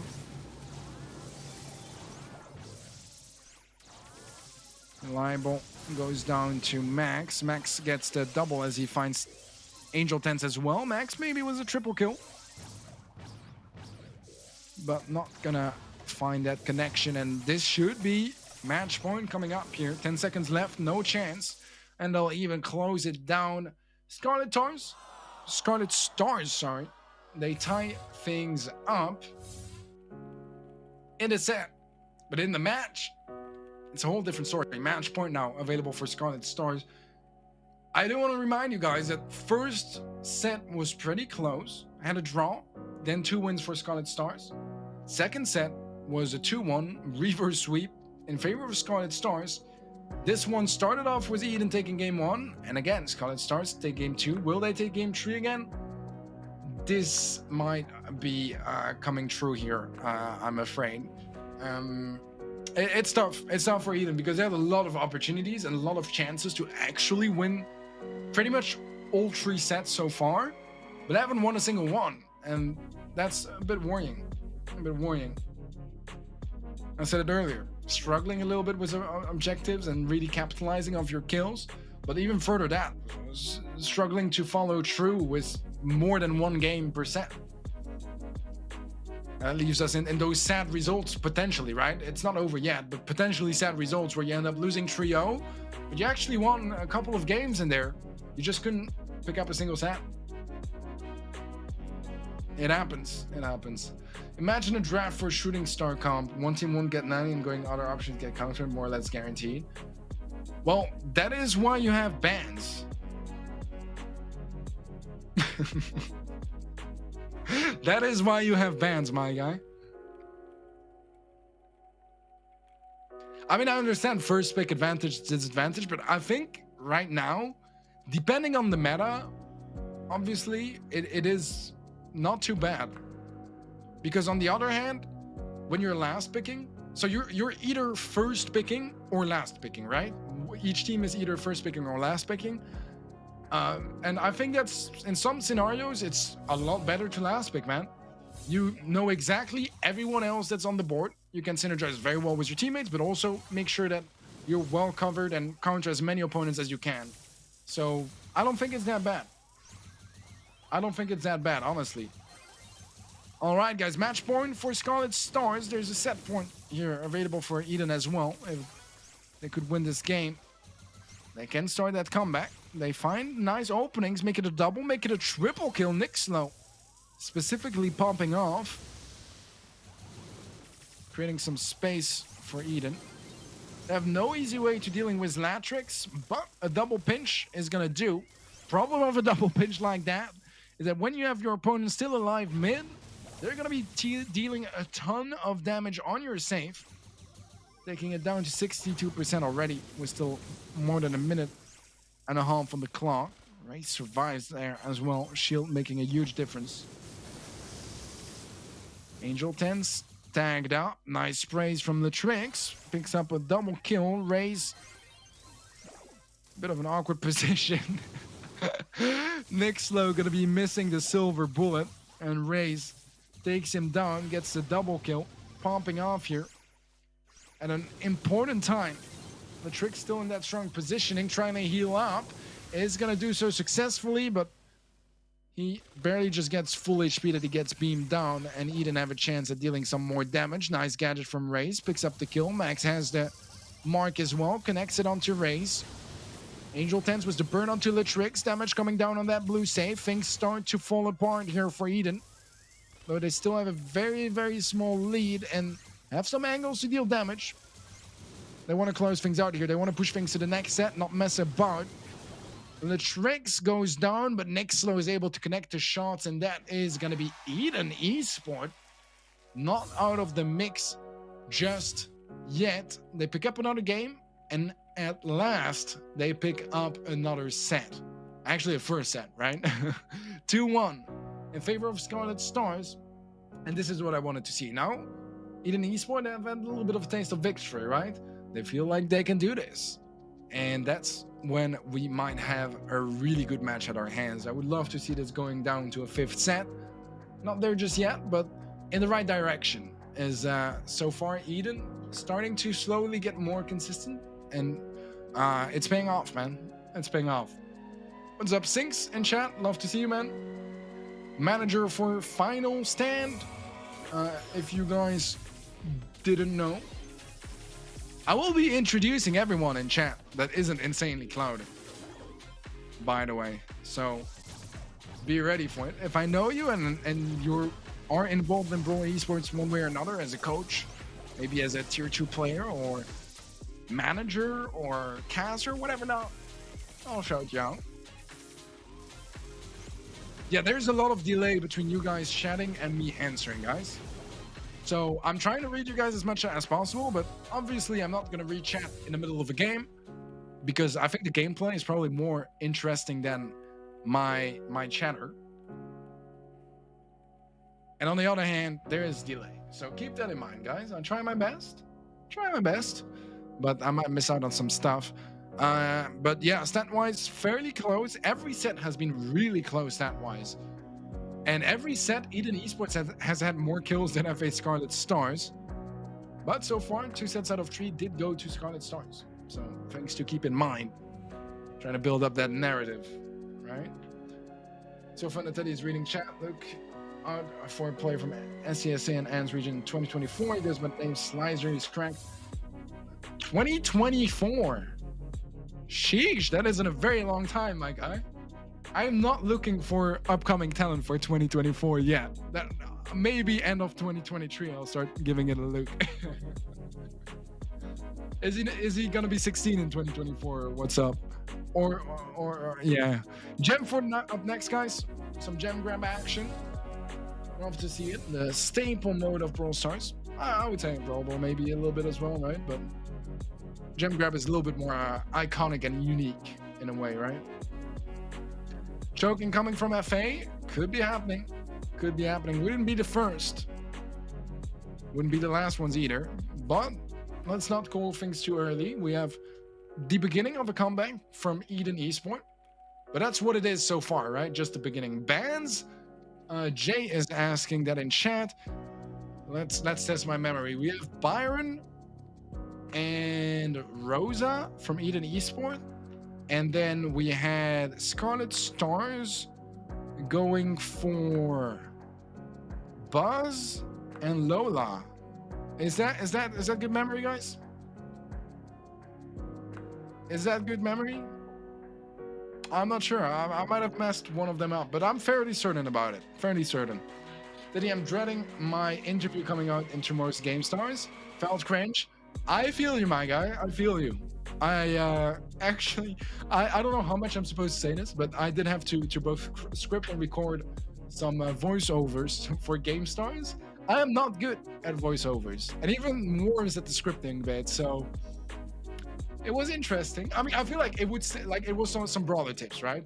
I feel like they should still help out for a beginner player. They might not have been as in depth as I would have liked, but doing new things is how you get more comfortable and learn new skills.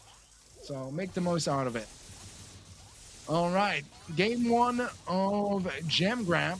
And so far, it's been the better start for Scarlet. And Angel Tense drops low. Can't quite close out that kill onto Max. Nick Slow catching Rays of Guard. One yellow button and he's out of the way. He's pumping Gadget. Finds some tanks onto Reliable.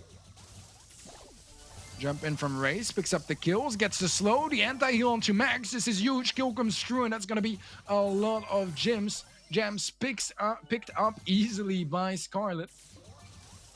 At a loss of wards. And here it is. Yet another bear trap. And that is going to be problematic here for Max.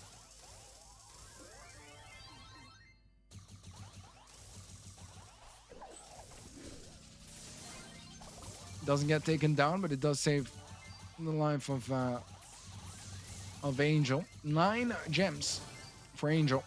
One more, that's a countdown. And with the 50-50 gem spawns, eventually there is going to be one rather close to him. Is one now, but they need to find Nick Slow before they can even try to make a move. Jump in from Raze once again. Max goes down. Raze still alive as well. The Tricks in a tough spot, gets sniped out of existence by Angel Tense. And this is looking like match point is near for Scarlet Stars. No chance here to interrupt that countdown. The final shots from the Tricks not gonna connect. And Scarlet Stars with their second match point tonight in this match. Let's see if this time around they can close it out before Eden Esports comes back. But looking better. Looking better here from Scarlet Stars. Seems like that last game in Heist was a bit of a wake-up call as well for them, right? They were there like, okay, let's not let this slip through, and let's make sure that we secure this game and this match, right? Match point. And 2 chances, 2 match points here for Scarlet Stars, and opportunities to close things out clean. 3-1, very good scoreline. You're happy about that. You're definitely happy about that. Eden Esport, on the other hand, not so much. We're finally starting to build up some sort of momentum and motivation. To get shut down immediately in such a way, it's hard. It's definitely hard, but that's how you can see what a player has got in him, right? Those tough situations like this, that's where you have to perform at your best, and some players shine in those high pressure moments, some players not so much. We'll see which type of players Eden have. So far, it's been slightly more on the shining side, I would say. They had some pressure in the previous set in Heist. We're able to, you know, find some stuff as well there. So maybe they can find something deep in them to turn themselves into animals for that set and try to force things. How hard it may be for a 5th set. Scarlet Stars have played Crow a lot. They have. I think they played Crow pretty much everywhere, but in 1 or 2 Heist games. I think we had Crows all the time besides that.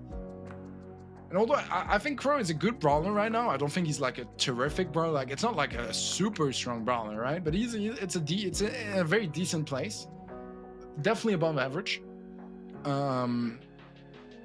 I think it works perfectly with Reliable's playstyle. He loves going aggressive. He loves taking those kind of wacky angles, jumping into weird positions. He does it a lot. He's very mobile. Very, very mobile. So I think it's been good so far for him, that Crow pick. Been working out. I am a little bit more scared against some more experienced players, if they might be, you know, a little bit more able to shut that plan down. But so far, I've been very, very positively impressed by his performance. That being said, match point now in the hands of Scarlet Stars and Eden Esport. I don't want to let this chance slip through to remain on the upper bracket. That kill from Nick Slow might be a good start to doing so.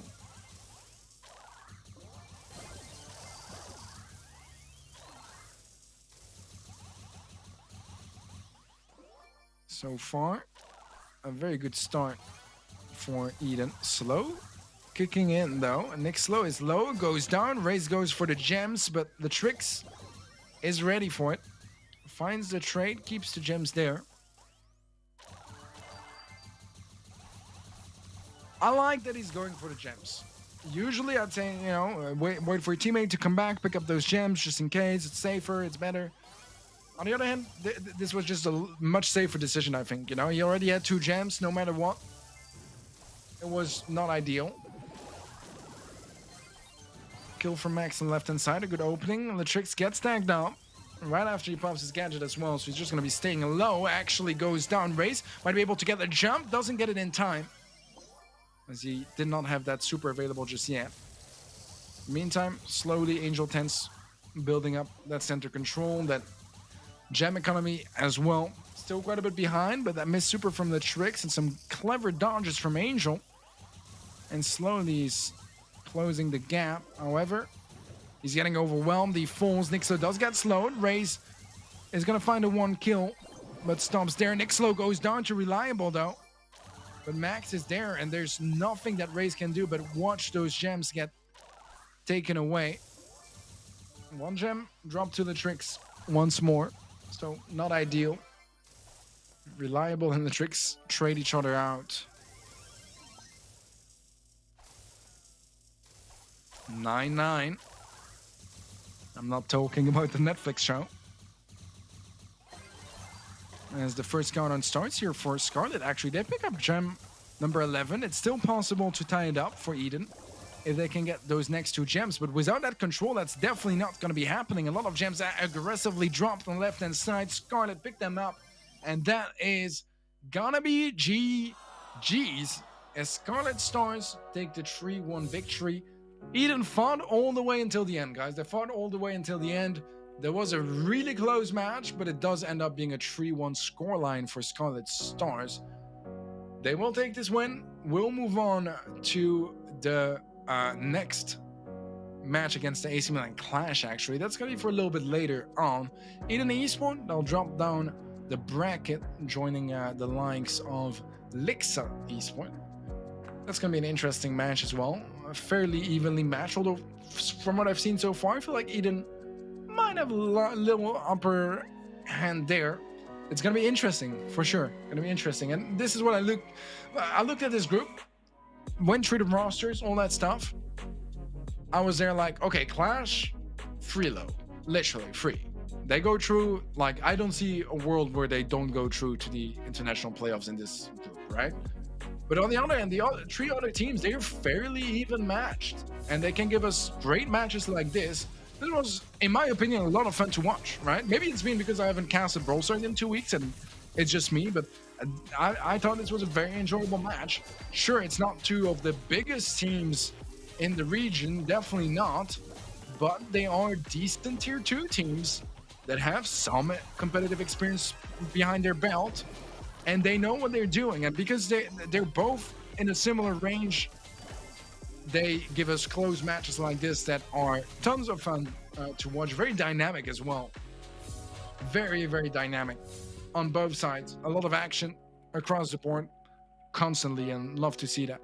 And once again, guys, Eden get more kills, but they don't get the objective that goes to Scarlet as they secure that 3rd set. GG's. It's not over for Eden, guys. If we have any French fans or Eden fans in the chat, they are not done. Still have to go through their elimination match, but as the title says, elimination match is scary. You lose, you are out. You start with 2 lives in the group stage. Eden lost their first. FA Scarlet Stars, I don't think their end of the bracket is all that much better because, sure, they are still on the upper bracket, but it is AC Milan Clash that they're facing next. And I have a feeling that we might see them on the lower side of the bracket sooner than later. So, yeah. Look at that, though, guys. 101 kills to 85, and they lose 3-1. That is some serious struggling to complete objectives and to capitalize. But with that being said, I think we are once again right around the corner for another short break. Should have some content for you guys. I'll see you guys in a couple of minutes for our 3rd match of the evening.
Brawlers! The showdown will make history! Best teams from Russia, Ukraine, Poland, France and Turkey, winners of the Open qualifiers and top 8 invited teams will meet in a final battle for the champion title and a bounty of $10,000. Join the stream on December the 7th. Don't miss out on the epic international group stage of GameStars Brawl Stars Season 2. Welcome back for some more GameStars actions. We are halfway through this Group E. Once again, we are in the international group stage.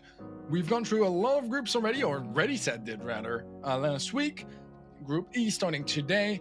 And we had 2 matches, 2 teams moving on to the winner's side of things, 2 teams dropping down to the elimination bracket, and that is going to be AC Milan Clash and FA Scarlet Stars for the former.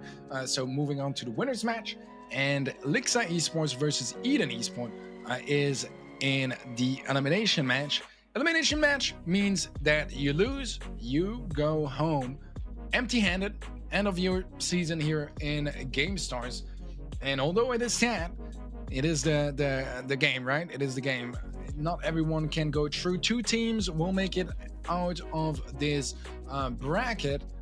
Clash in a great spot, in a really great spot against Scarlet Stars. Sure, it is definitely a tougher match than what they had against Lixa earlier, but it should still be fairly comfortable. Where I think things can get kind of interesting is going to be between Lixa and Eden Esports. Results, you guys could see them in the bracket earlier as well. A 3-0 for Clash, 3-1 victory for FA Scarlet Stars.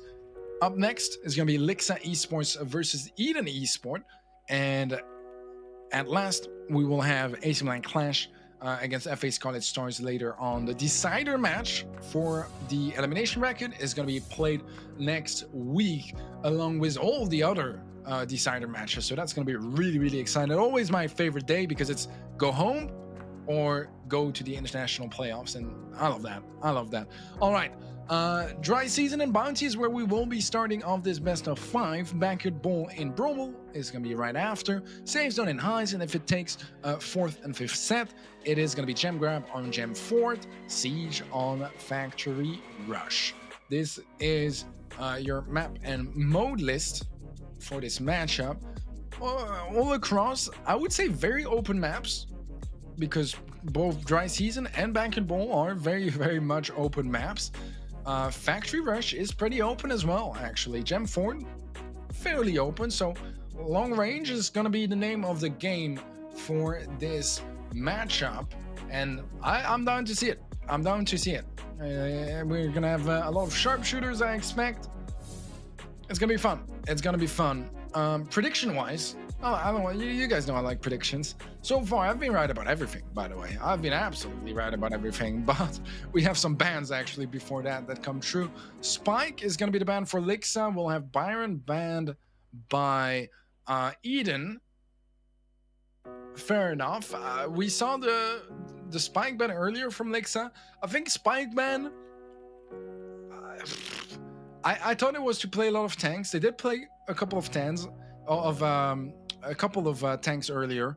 I do feel like it is not the strongest ban because I'm hoping their reasoning is Spike is good against tanks and fairly versatile. You can still see him on a couple of maps, and we want to play a lot of tanks. They're like sure, but if it's because they can't dodge curveball, then it's a little bit less, you know. Or if they think that curveball is really annoying, I'm a little less convinced. Or they saw the tricks popping off on Spike, then it would make more sense. Rico and Rosa are going to be joining up the ban list. Rico, very good place. I ban it all the time in Power League. I really do. Not all the time, but very, very often. Rosa, speed gear. That is all I have to say. That is all I have to say. Matchup-wise, from what we've seen so far, I did feel like Eden showed a little bit more potential than Lixa. But I think this is very close to being a 50-50 on paper from what we've seen today and what I know of those teams. I don't know if you guys in chat agree or disagree. I feel like it's fairly even, and I like it. You guys know I like those close matches. And in theory, this could be one of them. It definitely could be. They're not already doing tournaments with other teams, so I assume their contract is over. His contract is indeed over. He's been playing with Tribe in a couple events, and then he's been playing Gamestars, also with Tribe. I'm not sure. It might be. He might honestly be. I'm not entirely sure. That's the case for a lot of pros. A lot of pros trying out some new teams. It's a fun moment of the year, right? Because it's just slowly getting to the start of competitive off-season. It's more around January, February, right? But especially January. But it's getting it's Roaster Mania, right? Everyone is looking for some new teams. Contracts are ending. New opportunities arise. And this is an important moment to shine because you ideally, I mean, for a lot of players, they would like to get signed before BSC starts again. I'm assuming around March, like both last years. So until then, a couple events like Gamestars here. First of all, $30K on the line. That is a significant amount of money. And secondly, you want to, you know, give a bit of a preview of what you're capable of before getting to the BSC, and this is a golden opportunity to do so, and get yourself on the map. Get yourself on the map. Lola stars. Lola is not banned. That's a very good point. It's gonna be playable. It is not nerfed yet. The nerf should be coming soon. Maybe tomorrow. I don't know when the update is, but balance changes are not in yet, which means that Lola is still very good. She was banned in matches 1 and 2. Finally, we get some Lola action. I think Buzz is not banned here either. Was also banned in both matches 1 and 2. But yeah, I want to know how you guys feel about this matchup. If you guys maybe know some of those teams better than I do. When do we have Tribe's match? Not today. Tribe, let me check. Keep in mind that I do have to check the schedule for this, so I might take a second to find out. I don't think they've played yet.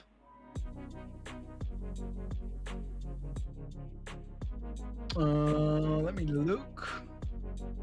I can't find them.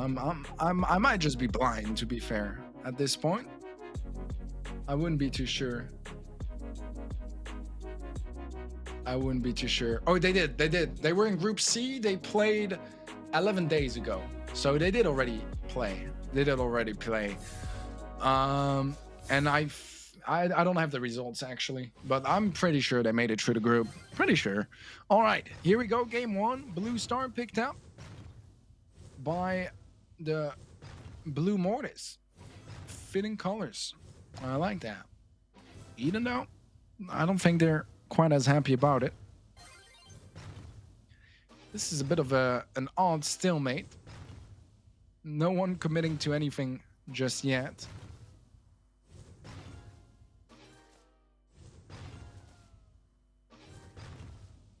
Eden are scouting for an opportunity to do anything at this point. Barely got any tags so far. Tags not going to be doing all that much when you have a Poco super available. Max going for the aggression, getting punished for it. Oh, I think he got his super in time, but they did go down before he could use it. And now that lead is winded up to 3 stars in favor of TLX. NBC going for his super, connects the stun onto the trick. Stun from Winaxi connects as well, but neither targets are going down anytime soon until Delhi, sorry, picks up that kill. And that's yet another couple of stars for TLX. Eden struggling so far. Max does have super, but the double stun from Winaxi finds a lot of value. Another stun comes through from Winaxi, does go down, but Deli goes in for the kills, gets the double bats as well. A lot of value on both sides. A Trix gets interrupted mid-super. Deli clears up the rest of the map, and TLX surely will be picking up this first game. A strong performance on their side. A very, very strong performance, especially considering that comp-wise, I do like that Poco.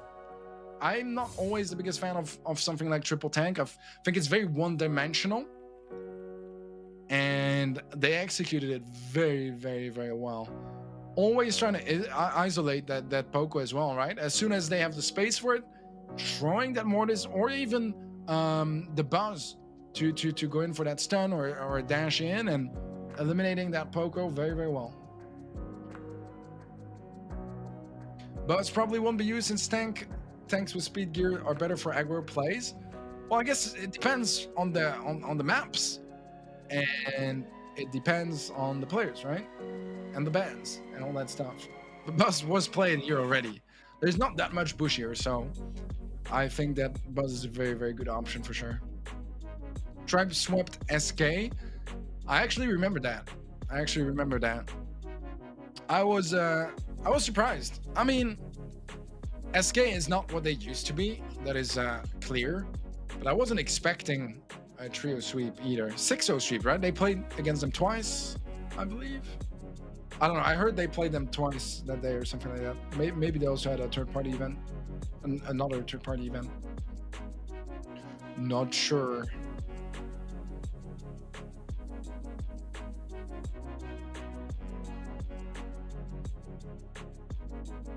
Mortis popped off. Yes, sir. Yes, sir. He played really great. Deli was the name of the player. I mean, I said earlier, I thought Eden were looking decent in their previous match. Lixa, they struggled a lot against AQM, but still, I was impressed by Lixa too, right? I told you guys during that first match of the day that I felt like they were playing okay, considering they were facing AQM. But it's really hard to judge, right? Because no matter which of those two teams fade AQM, they would have gotten stomped.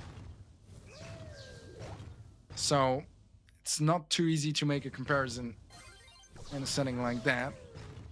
Stun connects from Winaxi. Follow-up kill goes through as well. The Trix goes for his super. Not going to be finding any connections with that. And TLX start off with a 1-star lead as Eden are looking for opportunities. Missed stun from both MBC and Winaxi, and that is most definitely getting punished by Eden, picking up both kills and taking the 2-star lead.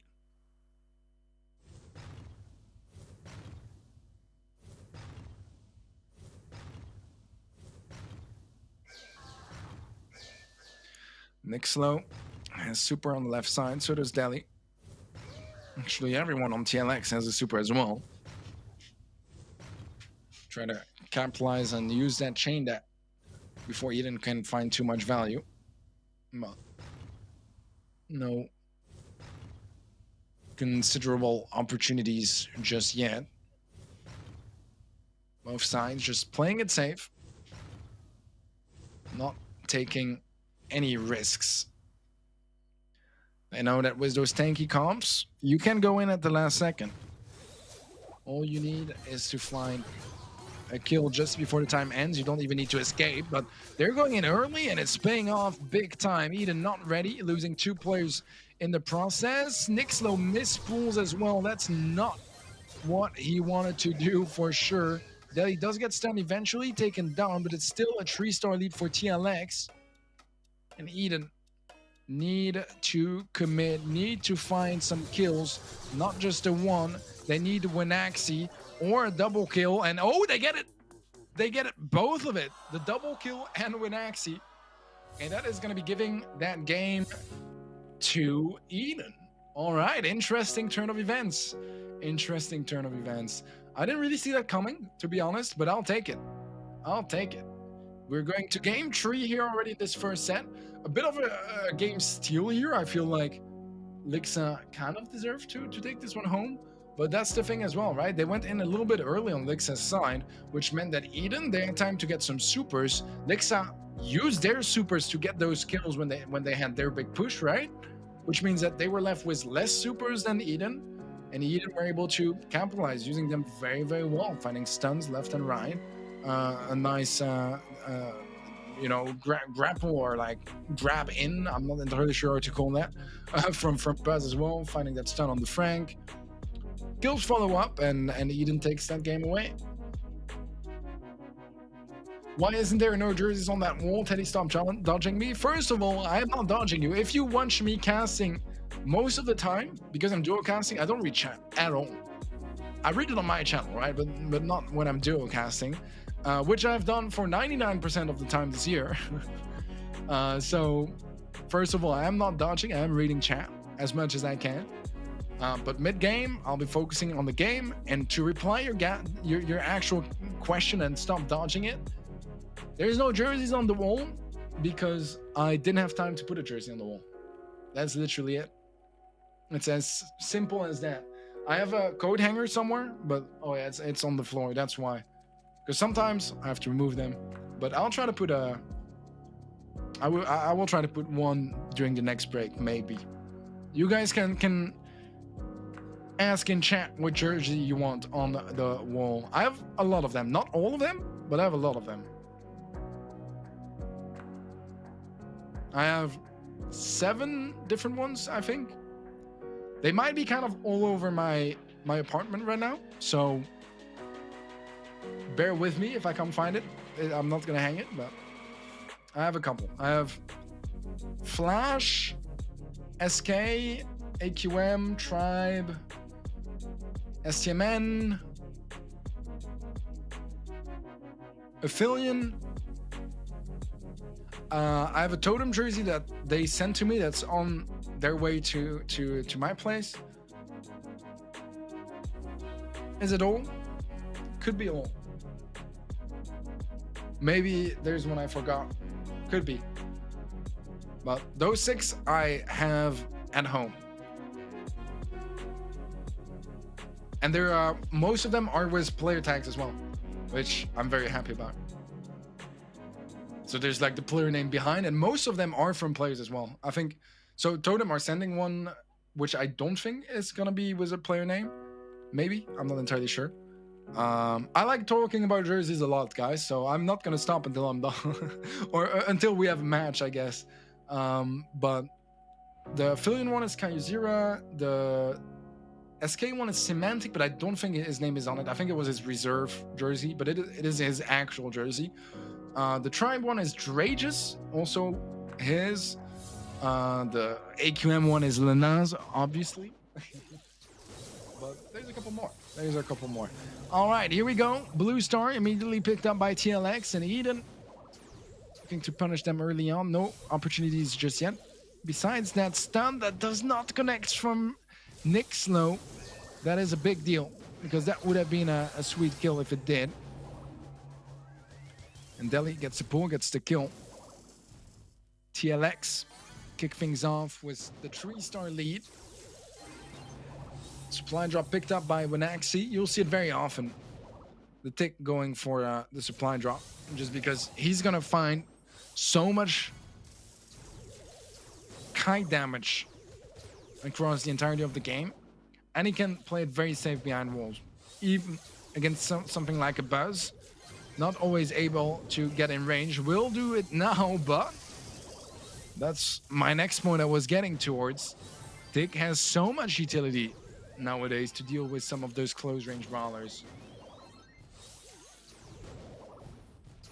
So much utility, and they're showing that off now. Another supply drop available, and at this point, especially with the extra HP star power that MBC is rocking on Ruffs, max HP is getting increased bit by bit. That Tick has 6,000 HP, and yeah, one stun from the Buzz is not gonna get you a kill in that scenario. You need more. The Tricks jumping in, he gets melted down though, falls. And everyone is already buffed up. They're just a spare one plays down, but I don't think it really matters at this point. Kills left and right, but really just left as TLX are building up the 10-star lead, make it 13, make it 15 stars ahead to secure that first set. And I said in game 2, it felt like a little bit of a steal maybe, but in the end, it is actually going to be Lixa to take that first set away. Good performance on their side, looking good for sure. Building up a little bit more momentum, some more confidence as well. And I'm looking forward to seeing the next couple of sets here.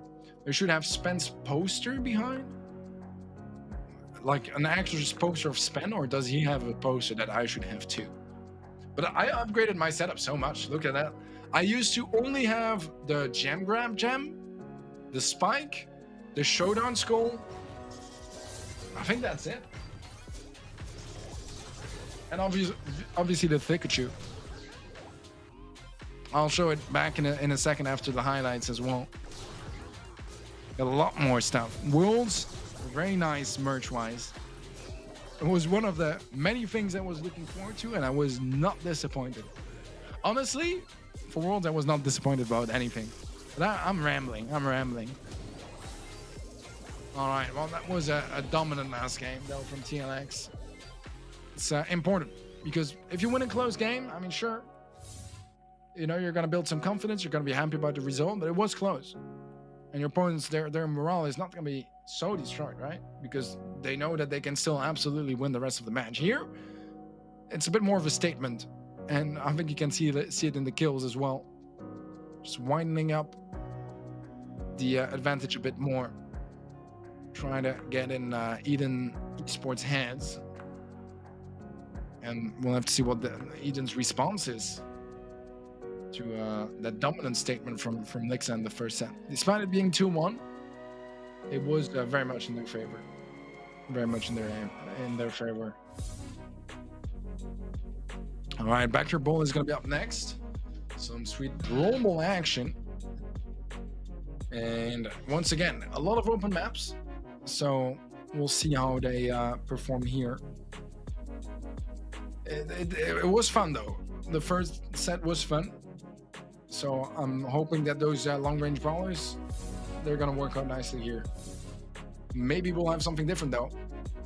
Could still bring in something a bit tankier, trying to close the gap, go for some quick games. Everything is possible. What do you think of duels? I love it. I honestly love it. I'm like thinking around, like I don't think it's gonna be a very competitive mode, but I think it's gonna be a lot of fun for sure. For sure. I have yet to really see it in action, right? I saw the Brawl Talk, that's about it. I think that on the one hand, the concept is really great. I love how you have different brawlers, all that stuff.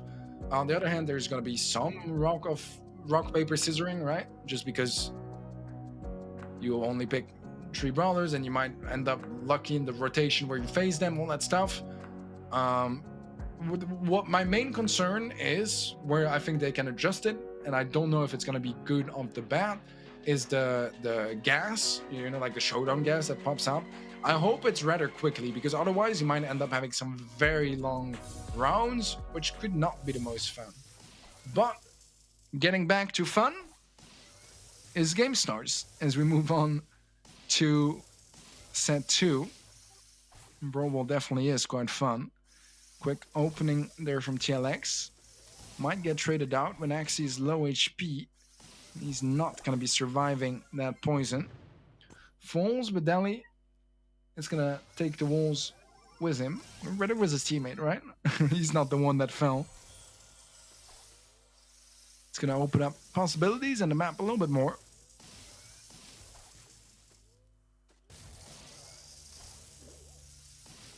Jump in is huge there from Nixlow. Gets the kill.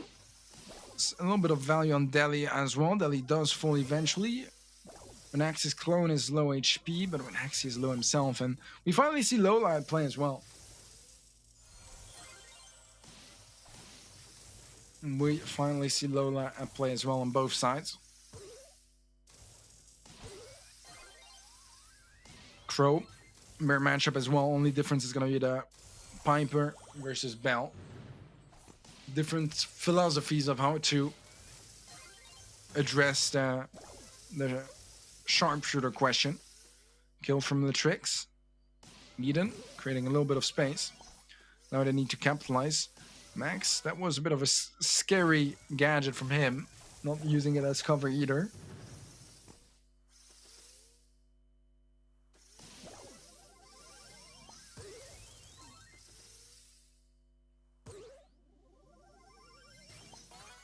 .40 seconds left.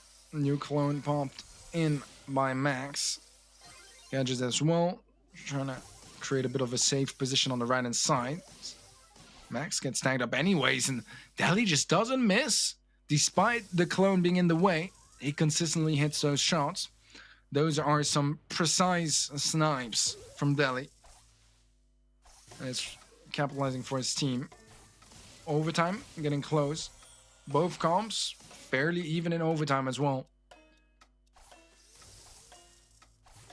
So this is going to be an interesting situation when Axie does get tagged up. Not at the best spot. Marked up as well. Eden with the HP advantage. And the control they're pushing for. They want to capitalize. They know this is their chance. MBC goes for the shot. Deli needs to hit that snipe. And he does. That's going to be saving the day for now. Otherwise, that would surely have been a goal from Eden. And now things are turned around because control and HP in favor of TLX means that slowly but surely they should be pushing forward unless there are some big taps coming through.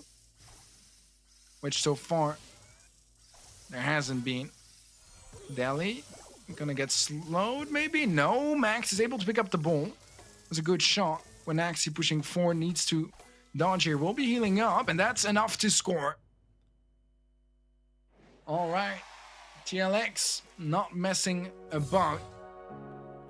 Make it yet another game, and it seems like they're slowly running away with this one, guys. It seems like they're slowly running away with this one.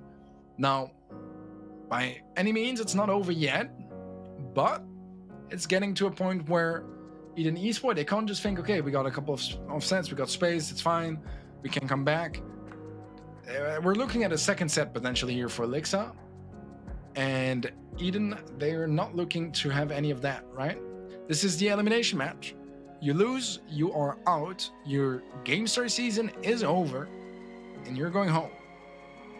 I mean, they're playing from home, but you guys got the point, right? You guys got the point. So they have to start being really careful, because this could go very quickly. Being behind in 2 sets, it's tough. It's tough for the morale to digest, and it's tough to come back, because any mistakes, you're out. You're done zone. So the vote says STMN on the wall. Let's see what Mo said. We want Bombi on the wall. Well, that was you. You're the only one that voted. You're the only one that voted. That doesn't seem fair. When is there going to be a casters tournament for fun? We'd love to see Ready Teddy combo with another caster versus some other great casters. That sounds so fun. I'd love to do that. Ask tournament organizers. Ask tournament organizers. I feel like it would be a fun thing to do, you know, for like last day of Kazo Cup. Get all the Kazo casters, which I'm not a part of anymore, but you get the idea. Because they have like it's the same here for GameStars, right? There's so many different casters from different countries. Like I'm not entirely sure how many different casters and different languages GameStars is covering right now, but there's a lot of them. So it could be something fun they could think of. I don't think I'm gonna like request for it, but if they want to do something like that, I'll definitely say yes. Like right now there are four different streams. That's not enough for a team, but if we add, I mean, some of them might have 2 casters actually. So maybe. I missed the GameStars music, guys. I missed the GameStars music. Been a while for me. I didn't cast GameStars since May, maybe early June. I don't have the schedule from season 1 in my head, but schedule is not something that Eden will have to worry about for GameStars if they lose this match. So they definitely want to be working towards contesting this second set.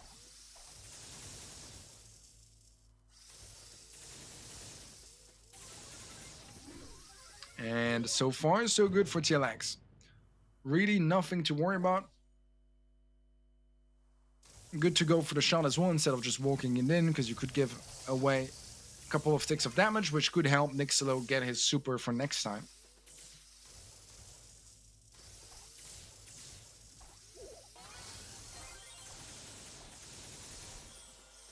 MBC pushing forward, getting some decent damage across the board, finding a lot of value. Going to be close to the next super as well.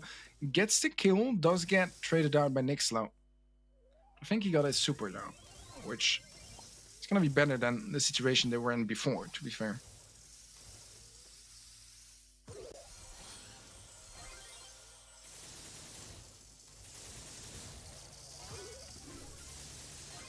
Oh, nice skill from MBC. That's an open goal, isn't it? Yeah, very much so. Very much so. And this is where things start to fall apart here for Eden, isn't it? Needing some open goals like that, peeking a Meg up close while she's in her mech, and that she has her super available. That is not ideal. That is not ideal. 2 sets now in the bag for Lixa, and they're looking to make this a sweep. 1 more, and they move further in the bracket. Eden Esport, they need to be very, very careful about the rest of this match, which could only be 1 set if things keep going this way. Could very much be just that 1 set. That's democracy, Teddy. If only 1 person votes, we take it. And I have Bobby's vote too. I'm sure you have Bobby's vote. But I think if only 1 person votes, you can't really call that a democracy either, right? Think about that. Think about that, my guy. Think about that. Stats-wise, fairly even. But we know our boys at Eden. We know they like to get kills. They just don't really like to score complete objectives. That's been their problem so far. I mean, it is still 5 kills in favor of Lixa. The reason I'm saying it's fairly even is because damage-wise, it's really, really close. It's less than 1 kill difference between the two, if you straight up look at damage. Obviously, kills, 5, still a bit of a difference, but, you know, keep that in mind. That is something that you have to think of as well. As a player, even if you're just playing ladder or power league, consider if, like, try to ask yourself, is this helping my team? Because sure, you might be getting killed there, but if, you know, it might be a kill that doesn't really matter too much for the bigger scheme of things. Is what you're doing right now going to help you get closer to completing the objectives? Whether it's scoring, picking up bombs, gems, dealing damage in heights, whatever not. It's always a question that is very, very healthy towards getting you better at the game, right? And one of the mistakes Eden have been doing so far today, just kind of across the board struggling around those objectives. But Safe Zone is going to be up next. I wanted to finish my point before I talked about the map. But you guys know Safe Zone at this point, very open, just like every single map in this one match here. which is not ideal for Eden. They did show some likes for some close range brawlers earlier in the previous match. But it is what it is. You got to adapt. You got to be versatile. The more versatile you are, the more amount of maps and modes you're going to be comfortable on, which means that statistically you're going to have a lot better matchups than an opponent that excels at only a couple of modes and maps. Consistency is key, especially in a game like Brawl Stars. It really is. What was the question in regards to the poster?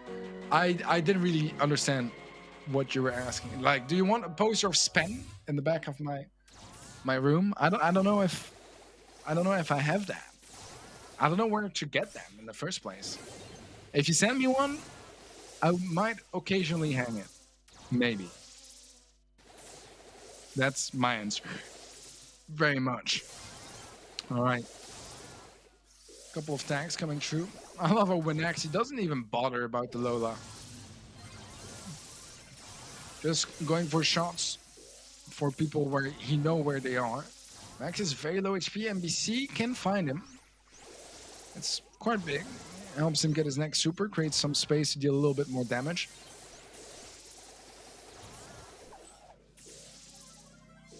That's an interesting peep.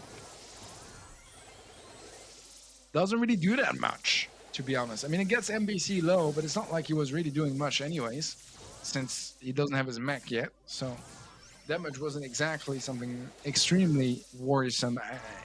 No urgency in that play, let's just say that.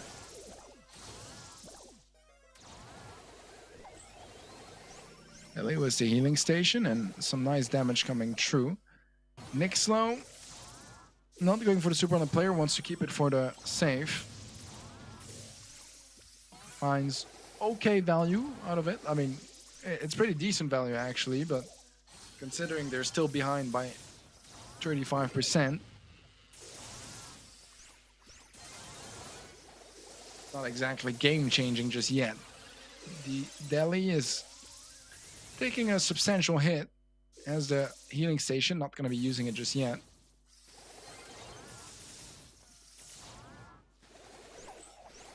TLX happy to play defense so far, but still got to be careful. Damage can go down really quickly, and you see it right there. 5 seconds, and suddenly TLX, they take the lead. 2 Colette supers, and Max on the Lola pumping off. A lot of value from there, and Max gets a new super right after. Damage lead in favor of Eden. TLX need to be very careful. That Peep is going to get a really important kill. Is that enough, though? Can MBC make the difference? 23-23 gets one more tick of damage, and that is going to do it. Match point for TLX, 1%, but the clutch is theirs. That is a big, big clutch. Because sure, I mean, it's still 2-0 even if they lose that game, right? But it starts to build up a little bit of hope. And now, Lixa, this is going to be crushing Eden's morale. And it has to. It has to. Savedon should be considered as a bounty map? That's a fair point. I said it earlier, actually, when we watched it earlier. I don't know if you were already there. I said that for Eden, because they play a little less objective and a lot of kills, that maybe bounty would work very well for them. And then I said safe zone, because they played it earlier too. They won that set, actually. But I said the exact same. I said it's a little bit more like bounty, you know? It is a bit more straightforward, and kills are very, very important. It's not that deep of a map, let's say.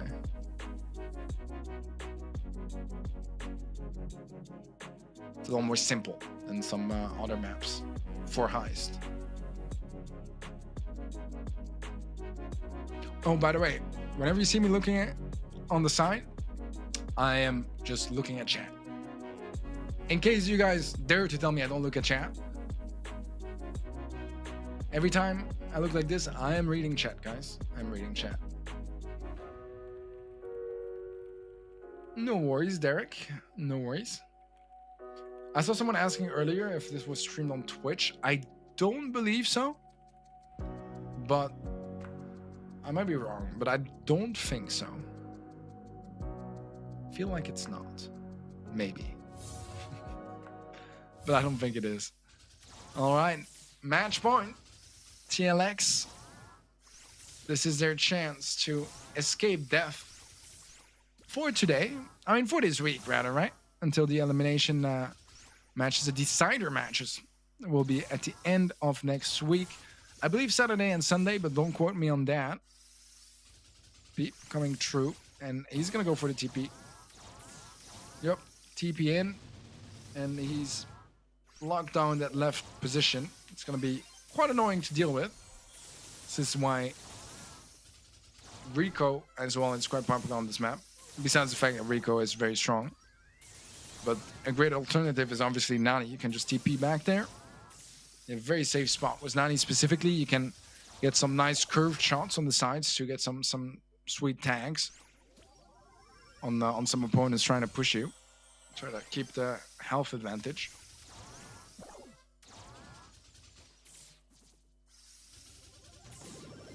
So far, a little bit of a lead for Eden.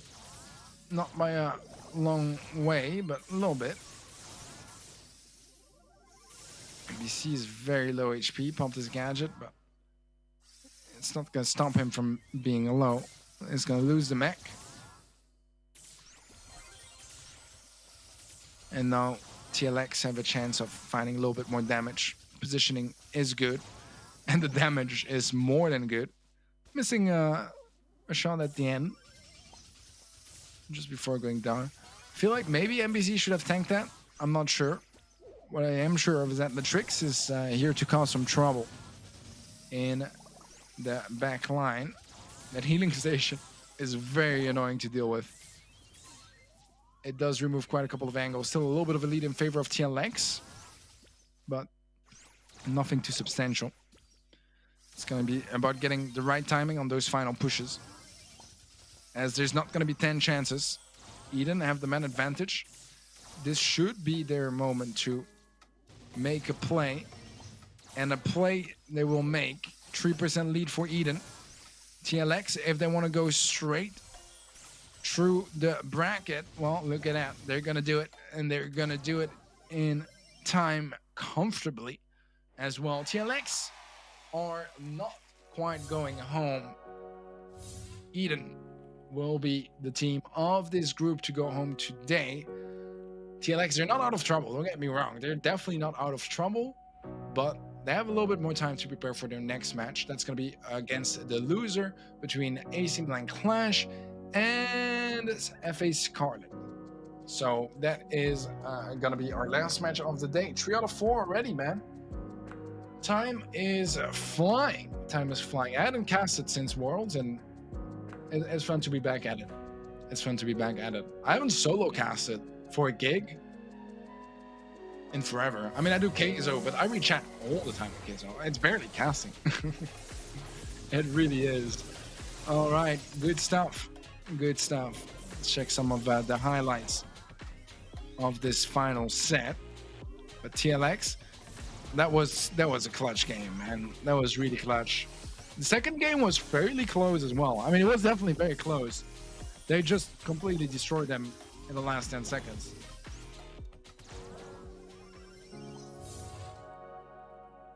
Good stuff, man. Good stuff. Stats on screen. And Eden, they do it again, man. They do it again. They lose. They have the kill advantage by 5 kills. That's a pretty decent amount. And they still get swept 2-0, man. That is a bit heartbreaking for them. They have double the damage as well in this set. Double the damage on players. Not far behind damage on safe either. But I've said it a couple of times, but this has been the story for Eden so far. Signs of promise. Very good at taking those duels, taking kills, fragging non-stop, but struggling with completing objectives and closing out sets. That's what we've seen from them. Overall, Lixa does have some better stats across the board, except for damage, actually. Except for damage. But once again, damage, sometimes it changes quite a bit depending on what they're playing, all of that, right? There's some tankier brawlers. You guys know this at this point. But it was a decent match. Wasn't as good I would say, as Eden versus FA Scarlet. But we had some good games. I think the high set was one of the best sets of today. The game was a 1% difference, and then we have a fairly close game with the last couple of seconds deciding it as well. Love to see it. But with that being said, we got a last and final break before we move on to our fourth and final match of the day. I'll see you guys in a couple minutes.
Всем привет, с вами Николай Луценко, а еще вы можете меня знать как Одесским. В этой рубрике я вам расскажу об особенностях нашей любимой игры Brawl Stars.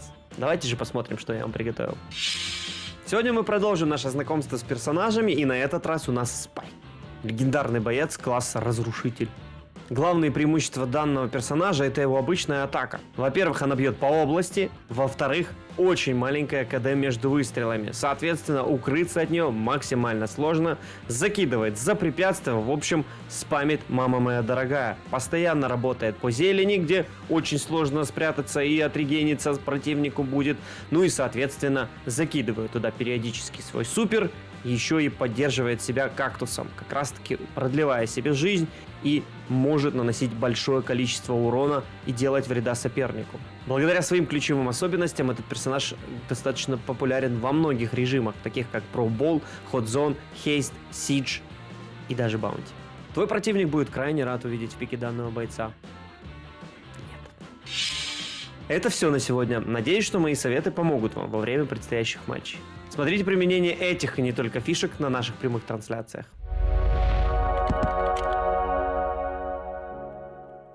Welcome back, guys. Still in this international group stage, Group E, Day 5.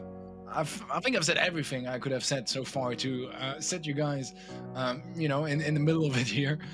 We got 3 matches behind us, 1 more to go. One of the 2 teams here between AC Milan Clash and the FA Scarlet Stars. One of them is gonna be going straight to the international finals next week. So big match here, but especially a big match for FA Scarlet Stars because they are most definitely the underdogs in this story. Looking at the other side of the bracket real quick, we have Lixa Esports that just swept Eden Esports. Trio, fairly confident win on their side. This means that sadly we'll be saying goodbye to Eden Esports, but Lixa, they are going to be moving on to the decider, which means that the loser of this winners match is going to be facing Lixa next week in the decider. So keep that in mind, or at the end of this week, I think this weekend already. So keep all this information in mind. If there are any of those teams that you guys want to follow, write down when they are going to be playing, save the dates so you can catch up. And scheduling results, I think I went through most of that already in the bracket, but most importantly, remember AC Milan Clash against FA Scarlet Stars is about to be starting. Both teams looked good so far, but we're talking about Clash and they always look good. That's kind of the problem for FA Scarlet Stars. Definitely quite behind if you categorize them in tiers. AC Milan Clash is definitely tier 1. And FA Scarlet, they're somewhere in tier 2. I wouldn't say on the top of tier 2, somewhere not too far from the top of tier 2, but between that and the middle of tier 2, right? So it's a bit tough to give them the advantage in this match.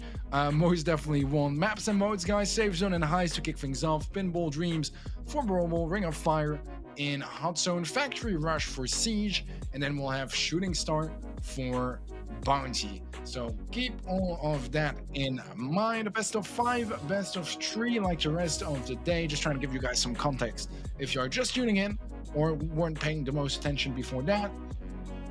Bans already coming through, guys. We have Buzz from Clash. They banned it in their previous match as well.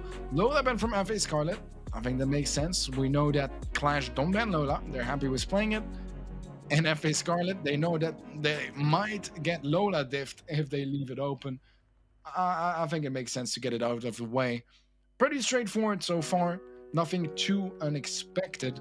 We'll have to see if we might spice things up with the second round of bans. But yeah, who are you guys cheering for? Make sure you guys share. That was me in chat. I want to know. I saw some fans of both teams in chat earlier. And ban number 2 for each team, we're going to be seeing Rosa. Once again, same bans as their previous match today. And we'll see the Buzz ban. So I'm guessing a double ban. So I think the bans are blind, then I assume. Because Buzz is double ban. That means 3 ballers banned total. Rosa, Lola, and Buzz. Makes it easier to remember, at least. The Guille Cam. It was lovely to actually get a chance of meeting him in Bucharest for the World Finals a couple of weeks back. And I'm not entirely sure who that is, but that's why I love the cams in-game as well, because we can see their names, and then I can know exactly who is who and associate a face to the player. Which, sadly enough, for the FA Scarlet Stars side of things, I haven't had the chance of doing that too much just yet, but I'm hoping that this is going to be the opportunity to get to know them better. I'm sure it will be. Lula's balance will raise her skill cap by a lot. I think so too. I mean, I don't even think it's gonna raise it by that much, because you can technically still play her the same way. It's just gonna be less broken to play it in a dumb way. You know what I mean? So I guess it does raise her skill cap a bit. But I think it's mostly just nerfing what was brain dead about her, you know? It's still gonna be good though, that's the thing. You can still do it. That's why I mean it's not that much of a difference. It's hard to explain, but basically you can still have the clone on you and shoot, and you're still gonna deal 150% damage if you hit all of your shots, right? So it's not like it's bad at all. That's more than a rough buff, and it's more than any buff you can get. It's a little more than a damage booster, I believe. So it's a lot. It's still a lot, and you can still do it even if you're really bad at the game. But there's gonna be more of an incentive to actually go for flasher plays, go for pinches, all that stuff that we've seen already a couple of times.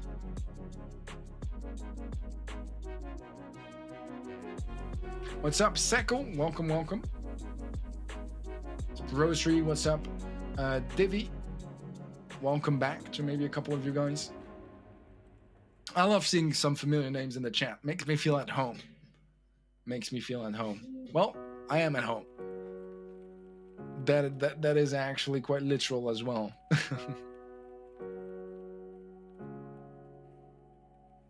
But yeah, this should be a closer match than what we saw between Clash and was it Lixa that they faced? Yeah, right? And between Clash and Lixa. But FA Scarlet, still gonna be a tough one for them. Initial tag though, already connecting onto Gear.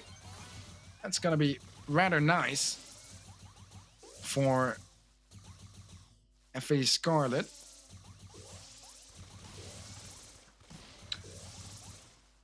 B as a brawler of choice here for Gear indicates that they were expecting some tanks, or at least keeping the possibility open that there might be some tanks coming in. They want to make sure they're able to deal with them. Oh, that's a really, really good play. Team play from Yashi and Gear. 3K shot connects, and then right after, you get the silver bullet to get the finish. Love that. However, so far, FA Scarlet, they've been holding their own ground very well. Pinch comes through, Angel Tens finds the kill, and that kills Falls. This leaves a chance now for FA Scarlet Stars to start dealing a little bit of damage. They have the lead so far, by the way. It's nothing major or game-changing yet.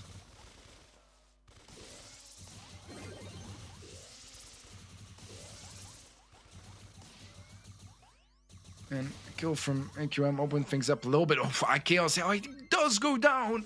That was such a beautiful dodge as well as spray, but he turns around a little bit too quickly and walks into that final bullet from Angel Tens. Oh, Angel Tens getting melted down. Yeah, gonna be missing a bit of a shot there. AQM did take back the lead.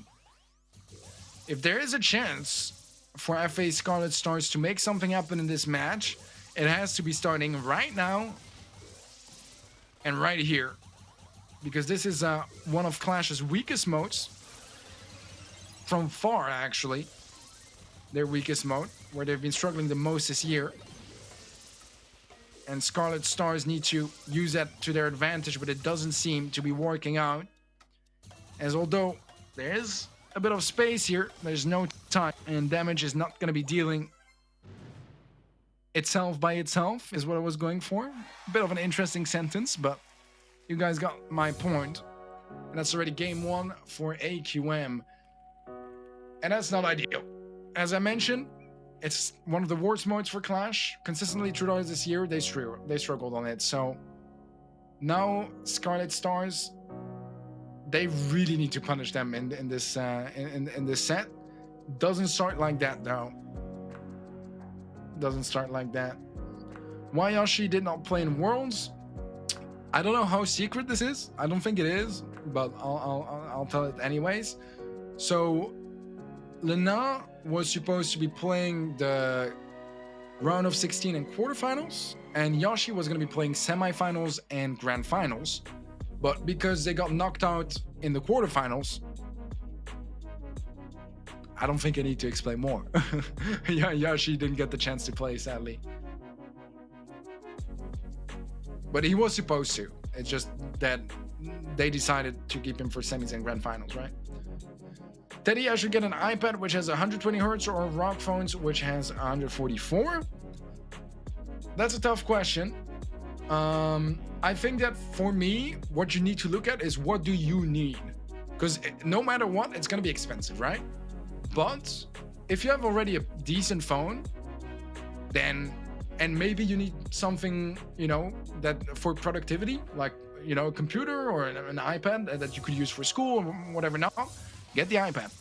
If you're looking to switch your phone anyways, because your phone sucks and you hate it, get yourself a phone. It's as simple as that, to be honest. All right. Right now, we're back to the early stalemate of open maps. You have it on every open map, pretty much. Unless you get a very early Piper tap, and then you can follow up with the homemade recipe. But it's not going to be the case here. Chaos gets tanked up very heavily. He is going to use that opportunity to find a nice shot. Charge up his charge shot. Connect that on the save. Get the follow-up slow on both defenders from Scarlet Stars. And this is not starting too well for Scarlet. Reliable, low as well. Dodging fairly well, but eventually does get caught by that crossfire. Piper finally gets super, a chance to remove those walls, make things a little bit less horrible of a situation, but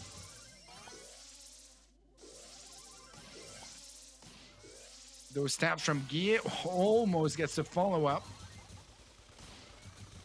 And Kills has less and less cover to work with, but doesn't really matter too much. If you hit that many sprays and taps consistently, he's gonna be fine. Oh, okay, okay. Oh, I think that... I'm not sure. Oh, I think that Yoshi wanted to swap lanes, but Ikeos did not get the message. And Yoshi was there like, I'll just super at him.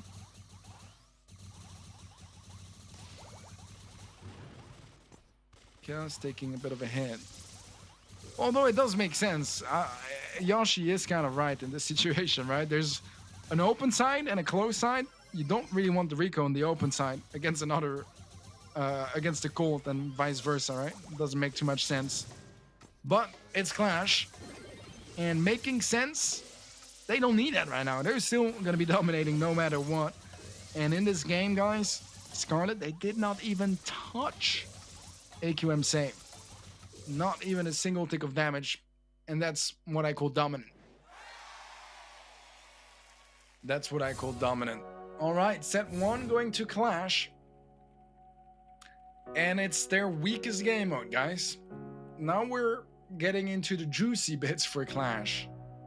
I don't remember by heart which modes are next, but it's scary. It's scary for Scarlet Stars because it's all up from here for AQM. It's all up from here. Now, that doesn't mean that maybe Scarlet Stars are very weak in highs themselves, and they will get some modes where they're really better at. That could be the case. But such a dominant win from Clash, despite it being their worst mode, I think says a lot about the skill difference that they have, not only between them and Scarlet Stars, but between them and the entire group they are in. And that's not necessarily a bad thing, guys. That shows good seeding more than anything else.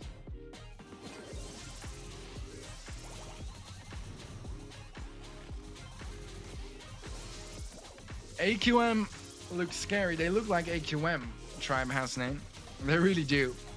They just look like AQM, man. That's what we know them for, and that's exactly what they're providing so far. Double the kills, double the... Oh, no, not double, sorry.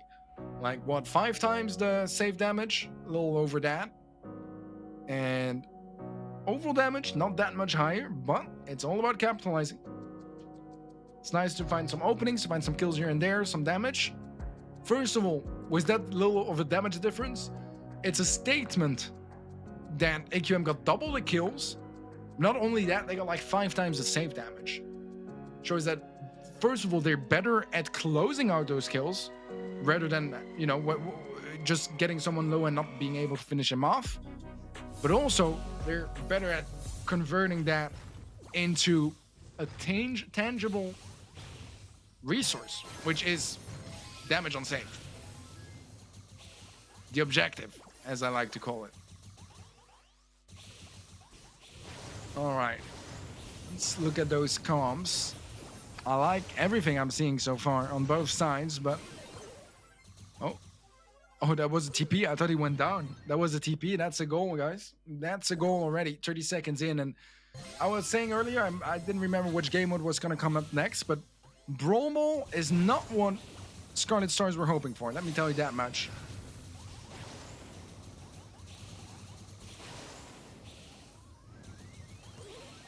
Yoshi with a trick shot pass, but there's a Sandy in the way. And the Sandy, yup, can just get those stunts, win those fights. That's the name of the game.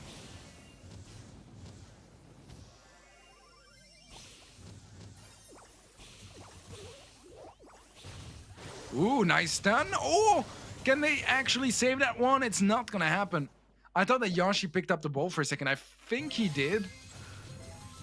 But he shot it back to the Frank, I believe. But it was hard to see. Great goal from Scarlet, though. Tying things up. Oh, Angel Tense. Did he just gadget his teammates? That's not ideal. I would say it's a little less than not ideal. It doesn't do anything, but oh my god, the damage. Gadget plus the damage boost from the gears? Sheesh. That is a one-tap if I've ever seen one. Alright, Kills getting an important kill. Would be more important if he can survive. Will do so, never mind. Super follows up. Angel Tense is still running as well. And Guy used yet another TP. Might have one left. Might also be over. Goes for the shot. Was a bit optimistic from Yoshi, but with a Stu, you'll get your super back in no time. Angel Tense, though, is taking a lot of damage. The bounces connect from Akios as well.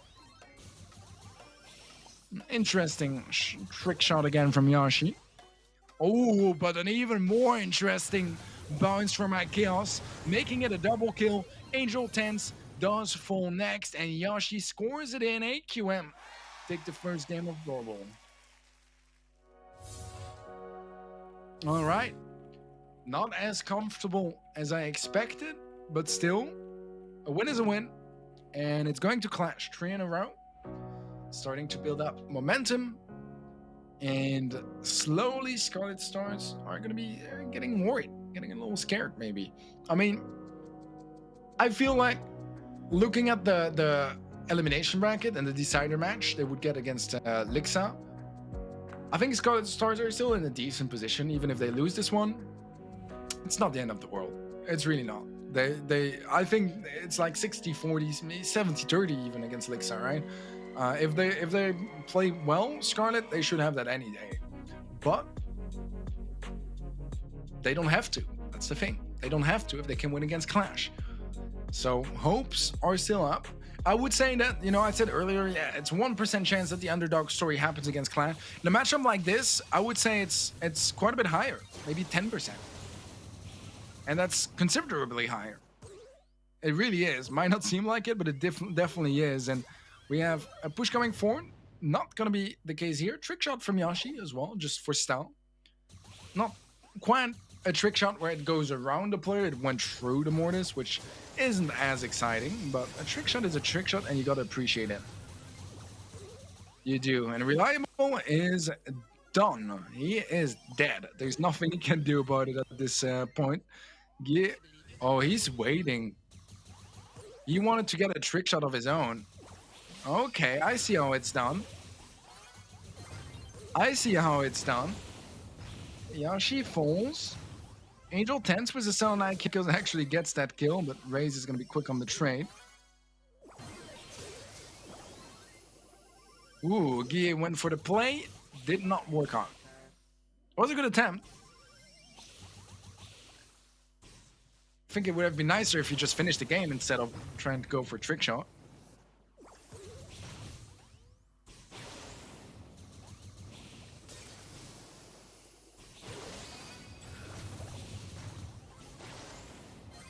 Oh, what a spray from Akios.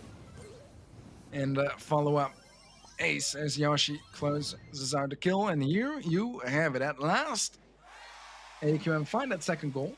A little later than necessary. But once again, a win is a win. And it did show that they were very comfortable in this game. Very, very comfortable. Not like that first game of Brawl, where I was there like, okay, it could happen. It was the same in Heist, actually. The first game was not close, but it was competitive. This one was just freeload. Again, just like in Heist, right? Where the first game was really close. It wasn't really close, but it was... Clash had opponents. And then the second game, they don't take a single point of damage on their save. Here, literally the same. A close first game of Brawl. Second game, a stop. No chances from Scarlet Stars. Even though Gear True. Even though Gear True. 2-0 already against Clash. You don't want that scenario to happen to you, man. It's not a great feeling. Unless you're SK and you river sweep them in a monthly final, it's not a great feeling. Look at that, Angel Tense walking it through. That was a great play from him. Having that stun in that position was really strong, but follow-up goal in overtime goes quickly to AQM. A little trick shot from Yoshi to close that one out.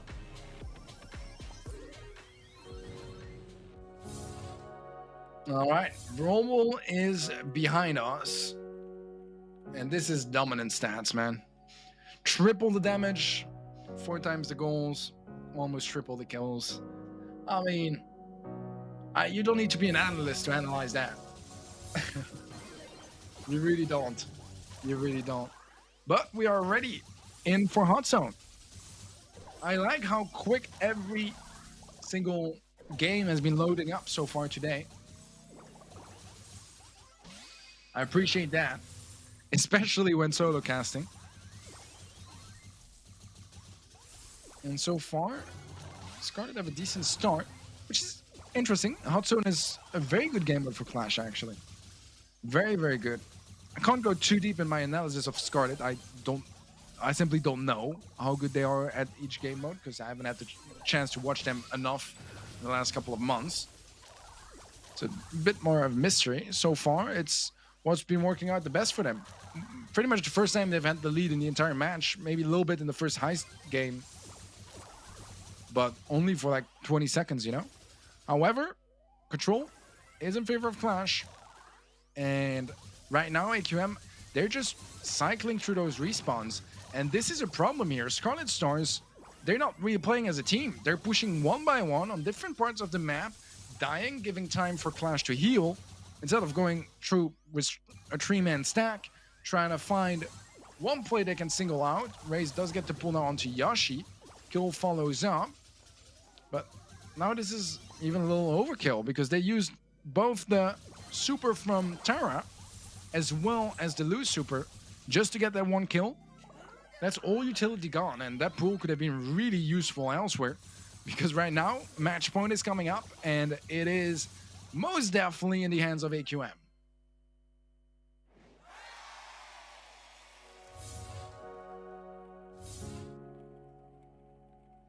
All right, this is looking very spicy for Scarlet Stars.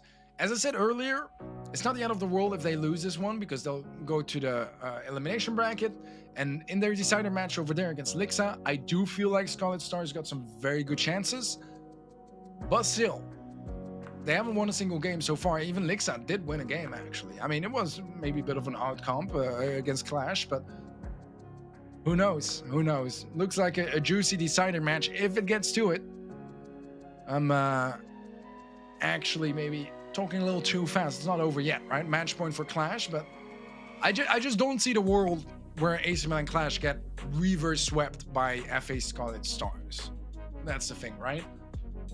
I think there are a couple of situations where Scarlet Stars, if they're popping off and Clash is having a really bad day, I think they can win a best of 5 against Clash. I don't think it's likely, but it should be possible. I think a reverse sweep is a lot to ask for. A lot to ask for. Speed gears everywhere? Yeah, literally. That's what I've been telling everyone as well. When people tell me I hate gears, I think gears are a great addition to the game. I think that you know, when they say like gears are bad for the game, I don't agree. I think unbalanced gears are bad for the game. And to me, there's only one that is really unbalanced right now. That's speed. The rest is not that OP, I think. I mean, the shield is definitely the second best one, or the best one on some maps. But I think it's not that bad. I'd love to have a whole discussion about that. Not gonna be doing it right now because we have a match point for Clash.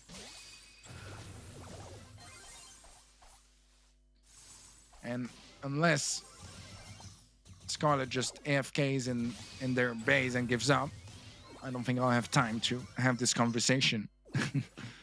So far, it is kill after kill in favor of AQM. A couple going to SS as well, but that's some great bats from Ikeos. Yeah, no chance there. That stun was gonna be very, very hard to survive. Nice double slow from Yashi. Angel Tense does have the super. That's gonna block access to the zone. Jump in from Yashi gets destroyed.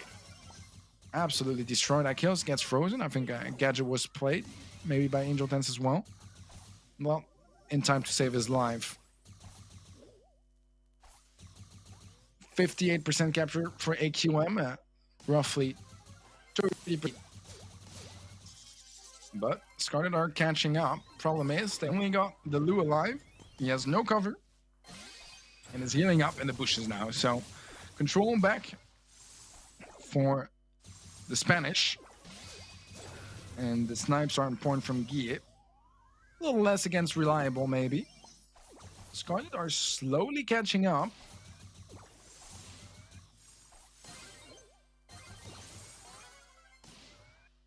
But they still got quite a bit of work to do.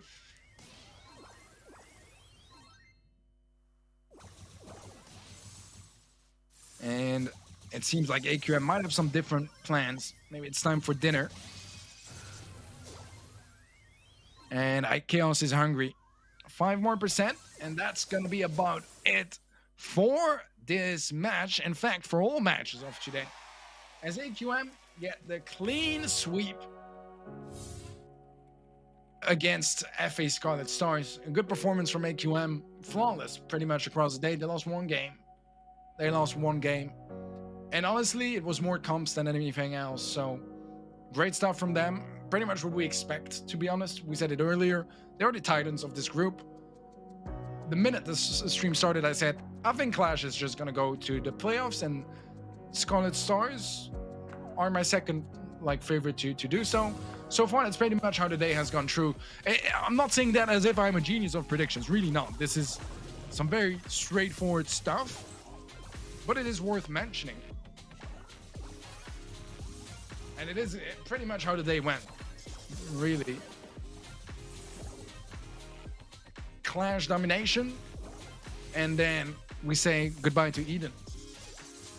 That lost their elimination match, as well as their match against Scarlet Stars in the semifinals of this group. And that means that Clasher are going to be moving through straight away to the international finals. Once again, and it's been like this for every set, you know, they've been having sets with triple the damage, triple the kills, triple the objective completion. Not the most drastic one here. Not the most drastic difference, but still, that says a lot about how much better they are than the competition, at least regarding this group stage. And they're going to be happy about the results. They had some quick matches, you know, go online, and right after, go home, you're done with your day. Flawless day. Definitely what they were looking for here, what they were expecting as well, to be realistic, right? I don't think they were even slightly scared of any of those teams. And as I said earlier, I think if there's one team that they might have looked into a little bit more than others, it's going to be FA Scarlet Stars. And even then, it was dominant. It was dominant for sure. FA Scarlet Stars had some closer games here and there, but the difference is still huge. You look at the stats, almost 3 times the kills. Maybe not almost 3 times, but it's more than twice the kills for Clash. Twice the damage. It's definitely a big diff. Definitely a big diff. Clash looking good. Scarlet Stars not looking that bad, all things considered. I think they had an okay day. I think that for both FA Scarlet and Lixa, if they came in this with realistic expectations, they're happy with how this day went. Because they knew that their matches against Clash were unlikely to be a massive success. But on the other hand, you know, I think they'll take it, man. I think they'll take it. You have the bracket right here. Eden Esport lost 3-1 to FA Scarlet, lost 3-0 to Lixa, going home. Lixa Esports, they are going to be facing FA Scarlet Stars in the decider match, I believe Saturday or Sunday, where we will have all of our decider matches for the group stage. And then a Clash with that 3-0 victory against Scarlet Stars. They are moving on straight away to the international finals, where you will be seeing them next week. And that's Group E for you guys. That's Group E for you guys. Results, I mean, I went through them kind of already, so I'm not going to repeat myself too much. But yeah, that is getting this day closer to closure. I think we might check some schedules still for the rest of the week. We'll see if we get through that. It is my first solo cast in a very long time, so gotta get used to some stuff. I'm usually also trying to stay away from the hosting role. I'm usually a bit more of a color caster analyst, so this is definitely stepping out of my confidence zone, but it's been fun. It's been fun. It's been since World Finals that I haven't casted Brawl Stars, so I'm happy to get back at it, get back in the the rhythm of casting on an almost daily basis. Miss it. I miss it for sure. Super excited to be here. It's been a couple of great matches today. I mean, we had some sweeps, but that's a group stage for you, right? You're gonna have sweeps, unless it's a World Finals group stage, which doesn't even exist at this point, right? So at this point, a good day. I think we had a couple of really intense games here and there, some good clutches, and I'm super excited to get to see some more. With that being said, that is going to be all from us for today. Thank you so much, everyone, for watching. I hope you guys had a terrific time as well. I saw some of you guys sticking around for the entire stream. Love that. I saw people saying they enjoyed watching some tier 2 teams facing each other because the level is similar. I love that mindset as well. Seen a lot of great things in chat today. It was tons of fun to interact with you guys directly as well. Thank you so much for watching, and I'll see you guys tomorrow, probably. Brawlers! This showdown will make history! Best teams from Russia, Ukraine, Poland, France and Turkey. Winners of the Open qualifiers and top 8 invited teams will meet in a final battle for the champion title and a bounty of $10,000. Join the stream on December the 7th. Don't miss out on the epic international group stage of GameStars Brawl Stars Season 2.